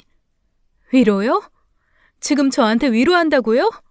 어머니가 평소에 우리 아빠 뭐라고 했는지 알아요? 친정 부모는 거지라고 했잖아요. 그런 어머니가 지금 와서 무슨 위로를 해요? 속으로는 좋아 죽겠죠? 이제 친정 챙길 일 없겠네 이러면서. 여보, 왜 이래? 엄마는 그냥 조문 온 건데. 당신은 가만히 있어. 어머니, 제발 그냥 가세요. 저 지금 어머니 얼굴 보기도 싫어요. 이 애가 정말 네 아버지 돌아가셨다고 정신 나갔니? 친정 어머니가 울면서 말리셨어요. 민정아, 그만해. 아빠가 보고 계셔. 저는 더 이상 참을 수가 없었어요. 눈물만 계속 흘렸습니다. 아버지가 돌아가신 그날 있었던 일입니다. 그날의 기억을 아직도 잊을 수가 없습니다. 평생 저를 괴롭힐 기억이지요. 그날 저는 시댁에서 점심을 먹고 있었어요. 저녁엔 친정 아버지를 만나기로 약속했었습니다. 시어머니에게도 사전에 미리 말씀드렸죠. 어머니, 저 오늘 저녁에 친정 가기로 했잖아요. 아빠랑 저녁 먹기로 약속했거든요. 저희 먼저 가볼게요. 뭐? 또 친정이냐? 내일 시할아버지 제사인데 준비는 언제 할 거야? 내일 새벽에 와서 할게요. 음식도 집에서 준비해 올게요. 아니야, 지금 당장 해야 돼. 전 부치고 나물 무치고 탕국 끓이고 할 게 얼마나 많은데. 저는 한숨을 쉬었어요. 어머님, 이미 말씀드려서 아빠랑 약속도 잡았는데. 그때 시어머니가 갑자기 제 핸드폰을 낚아챘습니다. 핸드폰 놔둬. 너 또 녹음하려고 그러지? 지난번처럼 몰래 녹음해서 나 망신 주려고? 일할 때는 핸드폰 필요 없으니까 내가 가지고 있음마. 어머니, 녹음 안 해요. 못 간다고 아빠한테 연락해야 된다니까요. 돌려주세요. 거짓말하지 마. 너 나 보면 맨날 몰래 녹음하고 다니잖아. 오늘은 절대 안 돼. 일 끝나면 줄게. 말 대답할 시간에 일이나 해. 며느리가 제사 준비하는 게 당연한 거지. 네 친정부모가 뭐가 그렇게 중요하다고 맨날 찾아가? 저는 결국 포기했어요. 싸우기도 지쳤거든요. 빨리 일을 끝내고 가야겠다고 생각했죠. 남편이 옆에 있었지만 아무 말도 안 했어요. 아유, 엄마 말대로 하자. 제사 준비가 먼저긴 해. 장인어른한테는 내가 연락할게. 당신이? 그래. 에휴. 저는 서둘러 전을 붙이고 나무를 묻혔습니다. 시어머니는 계속 잔소리만 하셨죠. 전이 왜 이렇게 못생겼어? 다시 붙여. 나물도 간이 안 맞아. 제대로 좀 해라. 5시간이 지났어요. 겨우 일을 끝냈습니다. 어머니, 다 끝났어요. 이제 핸드폰 주세요. 아직 안 돼. 음식들 내가 확인도 하고, 그리고 청소도 해야 하고. 어머니, 주세요. 아빠 기다리고 계세요. 아, 그래, 알았어. 근데 핸드폰이 어디 갔지? 아까 여기 뒀는데. 시어머니는 일부러 시간을 끌었어요. 30분을 더 기다린 끝에 겨우 핸드폰을 받았습니다. 핸드폰을 확인하니 부재중 전화가 한 통 있었어요. 아버지 번호였습니다. 30분 전이었죠. 저는 급하게 전화를 걸었지만 받지 않으셨어요. 불안한 마음에 문자를 보냈습니다. 아빠, 이제 봤어요. 미안해요. 하지만 답은 없었어요. 그게 아버지의 마지막 전화였습니다. 나중에 알게 된 사실이지만요. 아버지는 그때 이미 쓰러지신 후였어요. 제가 전화를 받았다면 아버지를 살릴 수 있었습니다. 나중에 병원에서 들은 이야기예요. 의사와 구급대원이 설명해 주더라고요. 환자분이 심장마비로 쓰러지셨는데요. 119에 직접 전화는 하셨어요. 다만 주소를 말씀하시다가 저희가 통화 내역을 들어보니 여기 우리 집 이렇게만 말씀하시고 쓰러지셨더라고요. 저희가 위치 추적하는데 시간이 걸렸습니다. 저는 숨이 막혔어요. 그리고 집에 도착했는데 현관문이 잠겨 있었어요. 저희가 비밀번호를 몰라서 문 따는데 또 10분이. 그리고 들어갔는데 이미 골든타임이 지나 있었습니다. 죄송합니다. 제 다리에 힘이 풀렸어요. 그 시간 제 핸드폰은 시어머니가 가지고 있었습니다. 저를 못 가게 하려고 제 핸드폰이 어디 있는지 알면서 시간을 끈 그 시간에요. 아빠가 나한테 전화했었어요. 그때 부재중 전화가 그 전화를 내가 받았으면 내가 119에 집 주소랑 집 비밀번호 알려줬을 텐데. 민정아, 네 잘못 아니야. 아니에요. 제 잘못이 맞았어요. 시어머니 말 듣고 제사 준비한다고 핸드폰을 뺏긴 제 잘못이었습니다. 하지만 시어머니는 그 일을 절대 사과하지 않았어요. 오히려 제 탓을 했죠. 이제 그만 좀 해라. 아, 내가 어떻게 그런 일이 생길 줄 알았겠어. 어머니가 제 핸드폰 안 뺏었으면 아빠 살았어요. 야, 내가 일부러 그랬어? 다 사돈 팔자야. 계속 내 탓 해봐라. 그런다고 네 아빠가 살아 돌아와? 애초에 네 아빠가 건강관리를 안 한 거지. 심장이 그렇게 약한 줄 알았으면 미리 병원에 다녔어야지. 아니다. 관리 안 해준 네 탓이네. 네가 불효녀야. 어머님, 인간 맞아요? 지금 어떻게 그런 말을 하세요? 여보, 그만해. 엄마한테 너무하는 거 아니야? 엄마 잘못 아니야. 그건 엄마도 모르고 한 일이잖아. 일부러 그런 것도 아니고. 그저 엄마 말대로 운명이었던 거지. 장인어른 팔자야. 운명이라고요? 팔자라고요? 시어머니가 제 핸드폰을 뺏지만 않았어도 아버지는 지금 살아 계셨을 거예요. 그날부터 저는 시어머니와 남편을 용서할 수 없었습니다. 아니, 용서하지 않기로 했어요. 반드시 대가를 치르게 하겠다고 다짐했죠. 친정 아버지 돌아가신 지 2개월이 지났어요. 남편의 큰아버지가 돌아가셨죠. 저도 아직 아버지 죽음으로 정상이 아니었지만 예를 다하기 위해 장례식장에 갔습니다. 조문객이 뜸한 시간이었어요. 화장실에 가려고 복도로 나왔는데 이상한 소리가 들렸습니다. 시어머니와 시어머니 형제들의 목소리였어요. 누나, 진짜 억울해 죽겠어. 엄마 땅 12억에 팔고 나서 바로 리조트 발표났잖아. 한 달만 더 기다렸으면 40억은 받았을 텐데 지금 그 땅 시세가 얼마인 줄 알아? 그때 너희들도 다 동의했잖아. 돈 급하다고 빨리 팔자고 난리였으면서 이제 와서 왜 나한테 지랄이야? 아니, 언니가 성년 후견인이잖아. 좀 더 신중하게 결정했어야지. 12억을 6명이 나누니까 세금 떼고 1인당 1억 5천도 안 됐어. 40억이었으면 1인당 6억씩은 받았을 텐데. 저는 숨을 죽이고 들었어요. 내가 리조트 들어올 줄 어떻게 알아? 그때 너희들 사업 자금이다, 애들 학비다 해서 돈 필요하다고 했잖아. 그래도 12억은 너무 헐값이야. 조금만 더 기다렸으면.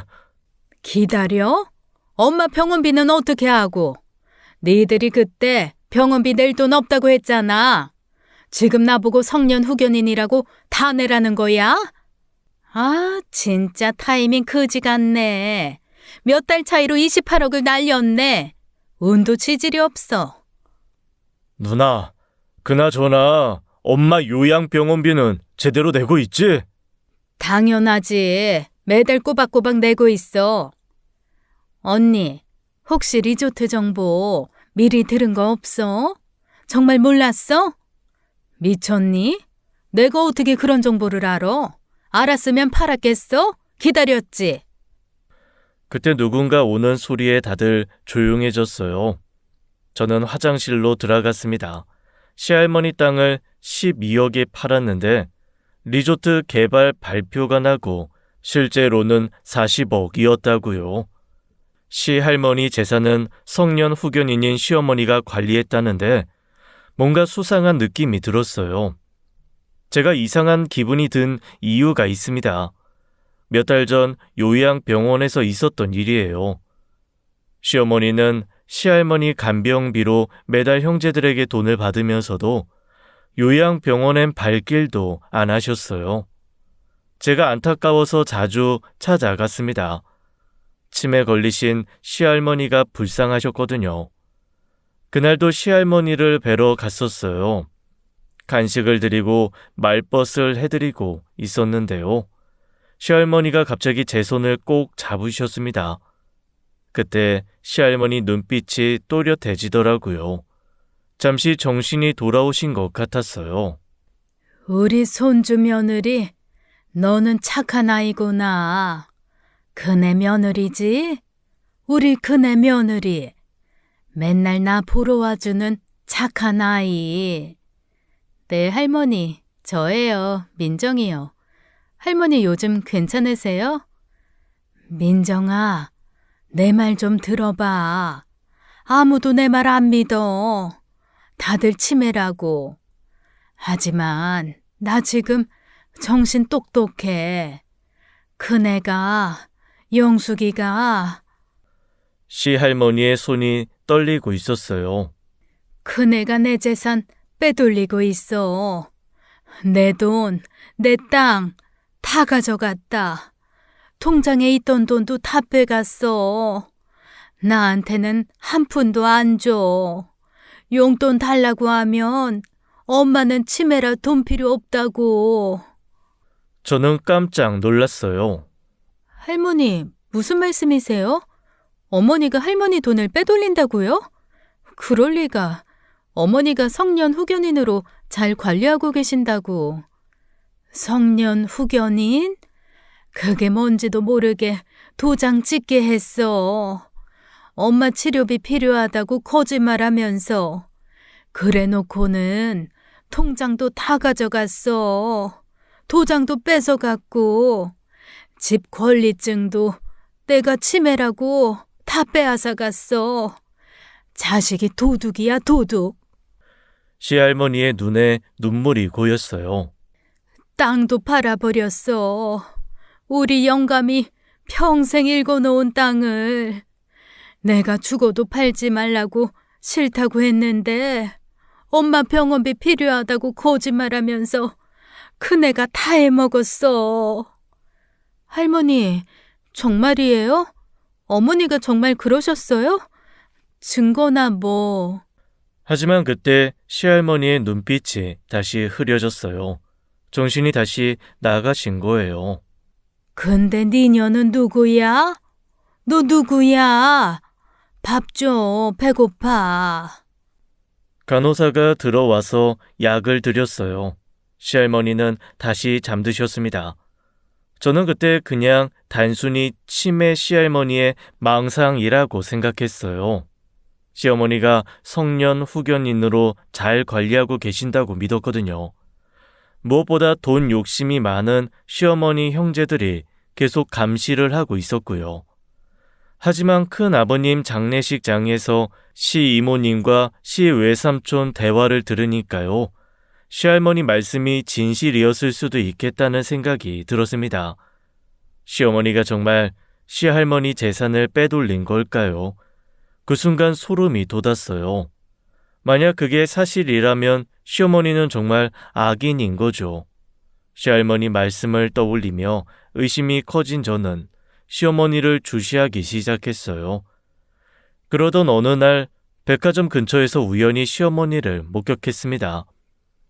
낯선 중년 남자와 팔짱을 끼고 다정하게 걸어가고 계셨죠. 두 사람이 손을 잡고 있더라고요.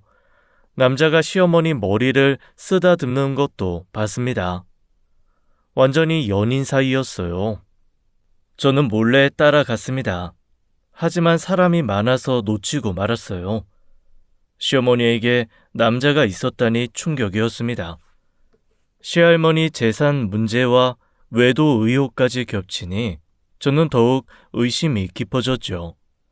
저는 진실을 파헤치기로 결심했습니다. 다음 날 바로 사설 흥신소를 찾아갔어요. 사무실은 강남 뒷골목 건물 3층에 있었습니다. 정보조사 전문이라는 간판이 걸려 있더라고요. 어떤 조사를 원하십니까? 저희 시어머니를 조사해 주세요. 외도 여부와 재산 관련해서도요. 시할머니 재산을 관리하시는데 의혹이 있어서요. 구체적으로 어떤 의혹이신지? 시할머니가 치매 걸리신 후로 시어머니가 성년 후견인이 되셨어요. 그런데 재산을 다 빼돌리고 있다는 의심이 들어서 시할머니 땅을 헐값에 팔았다는 얘기를 들었거든요. 그리고 어제 낯선 남자와 팔짱 끼고 다니는 걸 봤어요. 흥신소 직원은 메모를 하더라고요. 알겠습니다. 외도 조사는 보통 2주 정도 걸립니다. 사진, 동영상, 만남의 장소와 시간 다 기록해드리고요. 재산 관련은 좀 더 복잡할 수 있어요. 등기부 등본, 통장 거래 내역 추적해야 해서 비용은 기본 500만 원인데. 돈은 상관없어요. 시어머니의 모든 걸 파헤쳐 주세요. 정말 모든 것을요. 추가 비용이 발생할 수 있습니다. 특히 재산 추적은 난이도가 높아서. 얼마가 들든 상관없어요. 시어머니 때문에 우리 아버지가 돌아가셨어요. 반드시 진실을 밝혀야 돼요. 흥신소 직원이 고개를 끄덕였어요. 개인적인 복수심으로 하시는 건가요? 복수요? 그럴 수도 있죠. 하지만 정의를 위해서기도 해요. 시할머니의 재산을 지켜드려야 하고. 알겠습니다. 최선을 다해 조사하겠습니다. 일주일 후에 중간 보고 드리고 한 달 안에 모든 조사 마치겠습니다. 네, 부탁드려요. 비밀 유지도 꼭 지켜주세요. 흥신소를 나오면서 생각했어요. 이제 시작이라고 시어머니의 정체를 반드시 밝혀낼 거라고요. 한 달 후 흥신소에서 연락이 왔어요. 중간 보고를 하겠다면서 사무실로 오라고 했습니다. 저는 떨리는 마음으로 찾아갔죠. 그동안 잠도 제대로 못 잤어요. 시어머니가 정말 어떤 사람인지 알게 될까봐 두렵기도 했습니다. 하지만 아버지를 생각하면 멈출 수 없었어요. 흥신소 직원이 두꺼운 파일을 꺼냈어요. 시어머님이 내연남과 외도 중인 건 확실합니다. 일주일에 3번씩 만나고 있어요. 호텔, 모텔, 내연남 집 다 찍었습니다. 사진 보시겠습니까? 사진을 보니 충격적이었어요. 시어머니가 그 남자와 키스하는 사진도 있었습니다. 속이 뒤집어지는 것 같았어요. 시아버지는 아무것도 모르고 계시는데 이 여자가 겉으로는 현모양처인 척하면서 뒤에서는 이런 짓을 하고 있었다니요. 이 남자가 누구예요? 김대식, 66세 사업가입니다. 부동산 임대업을 하고 있고 재산이 꽤 있어요. 시어머님과는 3년째 만나고 있는 것 같습니다. 3년이라뇨. 제가 시집 온 지 6년인데 그중 절반을 바람 피우고 있었다는 거잖아요. 저한테 온갖 잔소리를 하면서 본인은 이렇게 더러운 짓을 했다니 정말 역겨웠습니다. 그런데 더 이상한 점이 있습니다. 시어머님이 다른 남자도 몇 번 만났어요. 다른 남자요? 네, 그래서 그 남자를 조사해봤는데 리조트 개발 담당 직원이더라고요. 박진우라는 사람인데 시어머님이 팔았다는 그 땅을 매입한 리조트 회사 직원이에요. 저는 숨이 멎는 것 같았어요. 뭔가 큰 비밀이 숨어 있다는 직감이 들었습니다. 시할머니가 하신 말씀이 계속 귓가에 맴돌았어요. 큰애가 내 재산 빼돌리고 있어 라는 그 말씀이요. 리조트 직원을 왜 만나요? 그게 저희도 의심스러워서요. 덮어보니까 이상한 게 나왔습니다. 시어머님이 그 직원한테 뭔가 약점을 잡힌 것 같아요. 약점이요? 리조트 직원 입을 열게 하려면 저희도 좀 불법적인 방법을 써야 합니다. 쉽지 않거든요. 협박이나 미행, 도청 같은 위험성이 따라서 비용은 1,000만 원이 더 들어요. 저는 시어머니 때문에 아버지가 돌아가신 것을 생각했어요. 얼마가 들든 상관없어요. 끝까지 파헤쳐주세요. 시어머니가 뭘 숨기고 있는지 알아야겠어요. 위험할 수도 있습니다. 그래도 하시겠습니까? 네, 해주세요. 제가 책임질게요. 알겠습니다. 2주 안에 모든 진실을 밝혀드리겠습니다. 리조트 직원이 왜 시어머님을 만나는지. 부탁드려요. 시어머니의 모든 비리를 밝혀주세요. 흥신소를 나오면서 결심했어요. 이제 정말 끝장을 보겠다고요. 2주 후 흥신소에서 다시 연락이 왔어요. 이번엔 정말 충격적인 사실을 알아냈다고 했습니다. 저는 바로 달려갔죠. 리조트 개발 담당자를 좀 협박했더니 실토했습니다. 시어머님이 40억 땅을 12억으로 다운 계약했대요. 실제로는 22억을 받았는데 계약서에는 12억으로 적었답니다. 10억은 현금으로 따로 받았고요. 저는 귀를 의심했어요. 다운 계약이요? 그게 사실이에요? 네, 리조트 측도 처음엔 거부했대요. 그런데 시어머님이 이 조건 아니면 절대 안 판다고 버티셨답니다. 그 땅이 리조트 개발에 꼭 필요한 땅이라 어쩔 수 없이. 그럼 시어머니가 10억을 혼자 가로챈 거네요? 그렇죠. 형제들한테는 12억이라고 속이고 실제로 받은 10억 현금은 혼자 챙긴 거예요. 그런데 사모님, 지금 말씀드린 이건 저희가 좀 그 리조트 직원을 협박해서 사실 불법적으로 얻은 진술이라 법적 증거로는 쓸 수 없습니다. 저는 분노가 치밀어 올랐어요. 시할머니 말씀이 사실이었구나. 정말로 시어머니가 재산을 빼돌렸구나 싶었죠. 그리고 리조트 직원이 시어머님을 계속 만나는 이유는 서로 약점을 잡고 있어서예요. 따온 계약은 둘 다 불법이니까요. 합법적으로 쓸 수 있는 증거가 없다는 거죠? 네, 문서 증거는 없어요. 하지만 외도 증거는 확실합니다. 사진, 동영상 다 있으니까요. 저는 결심했어요. 일단 외도부터 폭로하기로요. 자료 다 주세요. 이제 제가 직접 나설 때가 됐어요. 집으로 돌아와서 시아버지와 남편을 불렀습니다. 아버님, 보여드릴 게 있어요. 뭔데 그러냐? 저는 시어머니의 외도 사진들을 모두 보여드렸어요. 호텔 출입 사진, 키스 사진, 팔짱 낀 사진들. 시아버지의 얼굴이 새빨갛게 변했어요. 이게 뭐야? 이거 우리 집사람 맞아? 엄마? 진짜 우리 엄마야? 이 남자는 누구야? 3년째 만나온 내연남이래요. 김대식이라는 사업가예요. 일주일에 3번씩 만났대요. 시아버지가 주먹을 떨면서 일어났어요. 이년이 감히 나를 우롱해? 40년을 넘게 같이 살았는데 나를 이렇게 속여? 준혁아, 당장 불러라. 네 엄마 지금 당장 불러. 시아버지는 화를 주체하지 못하셨어요.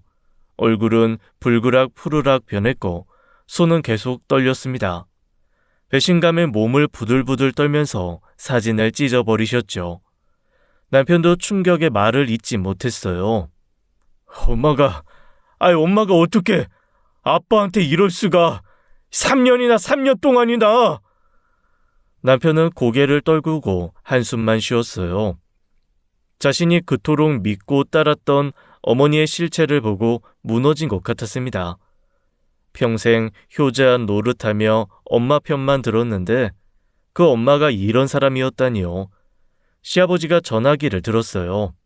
시어머니에게 전화를 거는 것 같았습니다. 지금 당장 와! 급한 일 있으니까 바로 오라고!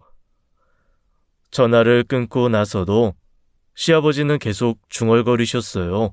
어떻게 나한테 이럴 수가 하면서요. 저는 이제 시작이라고 생각했습니다. 외도는 시작일 뿐이에요. 다운 계약과 횡령까지 밝혀낼 생각이었죠. 시어머니의 외도를 폭로한 저는 바로 시어머니의 형제들을 찾아갔습니다. 시 외삼촌과 시 이모님을 찾아갔죠. 흥신소 조사 결과를 공유하기 위해서요. 카페에서 3사람이 모였어요. 시 외숙부님, 시 이모님, 어머니가 시할머니 땅을 다운 계약했대요. 40억 받아야 하는 걸 22억에 파는 대신 10억은 현금으로 따로 받았답니다. 뭐? 다운 계약을? 그럼 우리한테는 12억이라고 속이고. 10억을 혼자 먹었다는 거야? 언니가 정말로? 흥신소에서 리조트 개발사 직원을 협박해서 들은 얘기예요. 강압적인 상황에서 실토한 거라 법적 증거는 안 되지만. 시 외삼촌이 주먹을 쥐었어요. 그 10억이면 1인당 1억 7천만 원씩 더 받았을 텐데 누나가 우리를 속였어. 언니가 땅 판 다음 날 갑자기 돈이 많아진 게 이상했어. 비싼 물건들 막 사고 이제 이해가 되네. 증거가 없어서 고소는 어려워요. 하지만 다른 방법이 있어요. 다른 방법? 리조트 개발사에 직접 찾아가는 거예요. 다운 계약 사실을 국세청에 신고하겠다고 압박하면 회사 이미지 때문에라도 자체 감사를 할 거예요. 그거 좋은 방법이네. 그런 곳은 탈세 연루되면 큰일 나니까. 그래, 이 회사가 뒷돈거래 들통나면 타격이 크지. 분명히 협조할 거야. 저는 계획을 설명했어요. 우선 리조트 본사에 내용 증명 보내요. 다운계약 의혹이 있으니 조사하라고요. 응하지 않으면 국세청과 언론에 제보하겠다고요. 언니가 정말 10억을 빼돌렸다니, 엄마 돈을 혼자 먹다니 용서 못해. 누나가 성년 후견인이라고 믿었는데 오히려 그 지위를 악용했구나. 엄마가 치매 걸렸다고 그걸 이용해서 배신감이 드네. 아, 정말 속이 뒤집어져. 그리고 어머니가 외도 중이신 것도 아셔야 할 것 같아서. 저는 사진 몇 장을 보여드렸어요. 두 분의 얼굴이 순식간에 굳어졌습니다. 헐, 이게 뭐야? 언니가 바람을? 형부가 불쌍해서 어떡해. 40년을 넘게 같이 살았는데 어떻게 이럴 수가? 3년이나 속였다고? 아이, 누나가 이렇게 썩은 사람인 줄 몰랐네. 겉으로는 점잖은 척, 교양 있는 척 하더니 완전 이중인격자네. 이 사이코네 진짜. 시 외삼촌은 역겨운 표정을 지었어요. 이제 어머니의 실체가 드러났어요. 우리가 힘을 합쳐서 진실을 밝혀야 돼요. 시할머니를 위해서라도. 그래, 반드시 밝혀내자. 엄마 재산 빼돌린 건 절대 용납 못해. 누나 그년, 그 사람 끝장내야 돼. 언니가 한 짓은 반드시 밝혀낼 거야. 우리도 엄마 자식인데 그 재산 권리 있어. 결국 시어머니 형제들은 시어머니를 찾아갔어요. 아마 그날 시어머니는 바빴을 겁니다. 시아버지에게 외도에 대해 설명해야 했고 형제들에게 시할머니 재산을 빼돌린 것을 설명해야 했지요. 시어머니 형제들이 시어머니를 찾아가 따진 다음 날이었어요. 남편이 저를 찾아와서 화를 내기 시작했습니다. 야, 너 왜 굳이 일을 이렇게 크게 만들어? 이모랑 삼촌까지 끌어들여서 난리를 쳐? 이게 뭐 하는 짓이야? 뭐? 당신 엄마가 할머니 돈 빼돌렸는데도 가만히 있으라고? 10억을 혼자 먹었는데? 심지어 할머니 땅 40억에 팔 수 있었어. 그런데 자기가 더 먹겠다고 그 짓을 한 거라고. 그래도 우리 집 일이잖아. 왜 엄마 형제들까지 끌어들여서 일을 복잡하게 만들어? 저는 남편의 반응이 이상했어요. 뭔가 숨기는 게 있는 것 같았습니다. 당신 설마 다 알고 있었어? 어머님이 다운 계약한 거 알고 있었지? 남편이 제 시선을 피했어요. 말을 더듬기 시작했습니다. 그게 나도 나중에 알았어. 근데 어차피 이미 끝난 일이잖아. 나중에 알았다고? 언제? 그리고 알고도 가만히 있었어? 설마 당신도 그 돈 받았구나. 받긴 뭘 받아. 그냥 엄마가 좀 도와줬을 뿐이야. 사업 자금 좀 빌려줬고. 저는 모든 게 명확해졌어요. 남편도 공범이었어요. 시어머니와요. 사업 자금? 얼마나 받았어? 2억? 3억? 시할머니 돈으로 당신 사업한 거야? 그래, 받았다. 그래서 뭐? 어차피 나중에 내가 받을 유산이잖아. 미리 받은 거지. 저는 기가 막혔어요. 이 남자의 진짜 모습을 이제야 본 거예요. 유산? 그게 당신 돈이야? 시할머니 돈이지. 당신도 도둑이야. 당신 엄마랑 똑같은 도둑. 야, 말 조심해. 내가 도둑? 내 할머니 재산인데 왜 내가 도둑이야? 당신 할머니가 치매 걸렸다고 재산 빼돌리는 게 정당해? 당신 정말 인간이야? 당신이랑 당신 엄마 진짜 분리수거도 안 되는 쓰레기다. 제 말에 남편이 손을 들었어요. 인연이 정말... 때려봐. 그럼 바로 경찰 부를 거야? 이혼할 거니까 증거 만들어줘. 내가 더 고맙네. 뭐? 아, 이혼?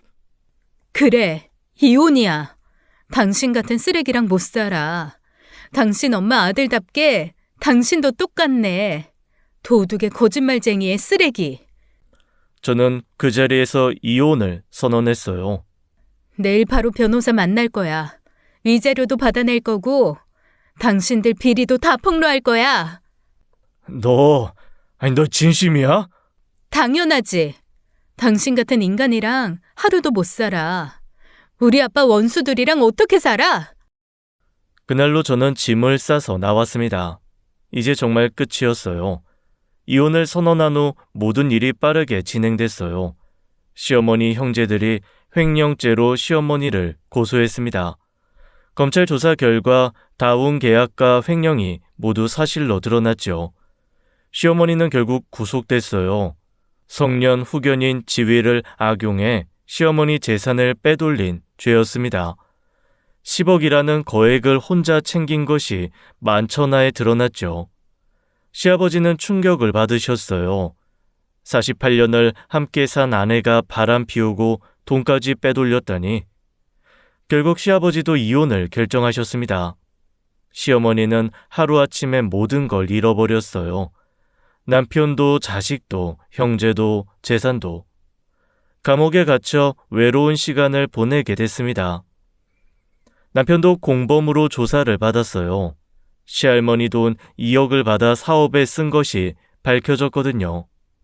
비록 구속은 면했지만 사회적으로 매장당했습니다. 저는 남편과 이혼 소송을 시작했어요. 남편의 잘못이 명백했기에 승소할 수 있었습니다. 위자료 5천만 원과 재산 분할까지 받았죠. 그 돈으로 작은 집을 구했어요. 친정 어머니를 모시고 살 수 있는 아담한 곳이었습니다. 병원에 계신 어머니를 집으로 모셔왔어요. 어머니는 남편을 잃은 충격으로 많이 쇠약해지셨어요.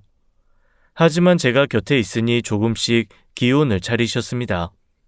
매일 정성껏 어머니를 돌봤죠. 아침마다 아버지 영정 앞에 인사를 드렸어요. 아버지께 죄송한 마음은 평생 안고 가야 할 것 같습니다. 하지만 이제는 어머니라도 잘 모시겠다고 다짐했죠. 시어머니 때문에 잃은 것이 너무 많았어요. 아버지를 잃었고 아이를 잃었고 6년의 시간을 잃었습니다. 평생 지울 수 없는 상처를 안고 살아가야 해요. 하지만 이제는 자유로워졌습니다. 악독한 시댁으로부터 완전히 벗어났습니다. 더 이상 시어머니의 독설을 듣지 않아도 되지요. 새로운 직장도 구했어요.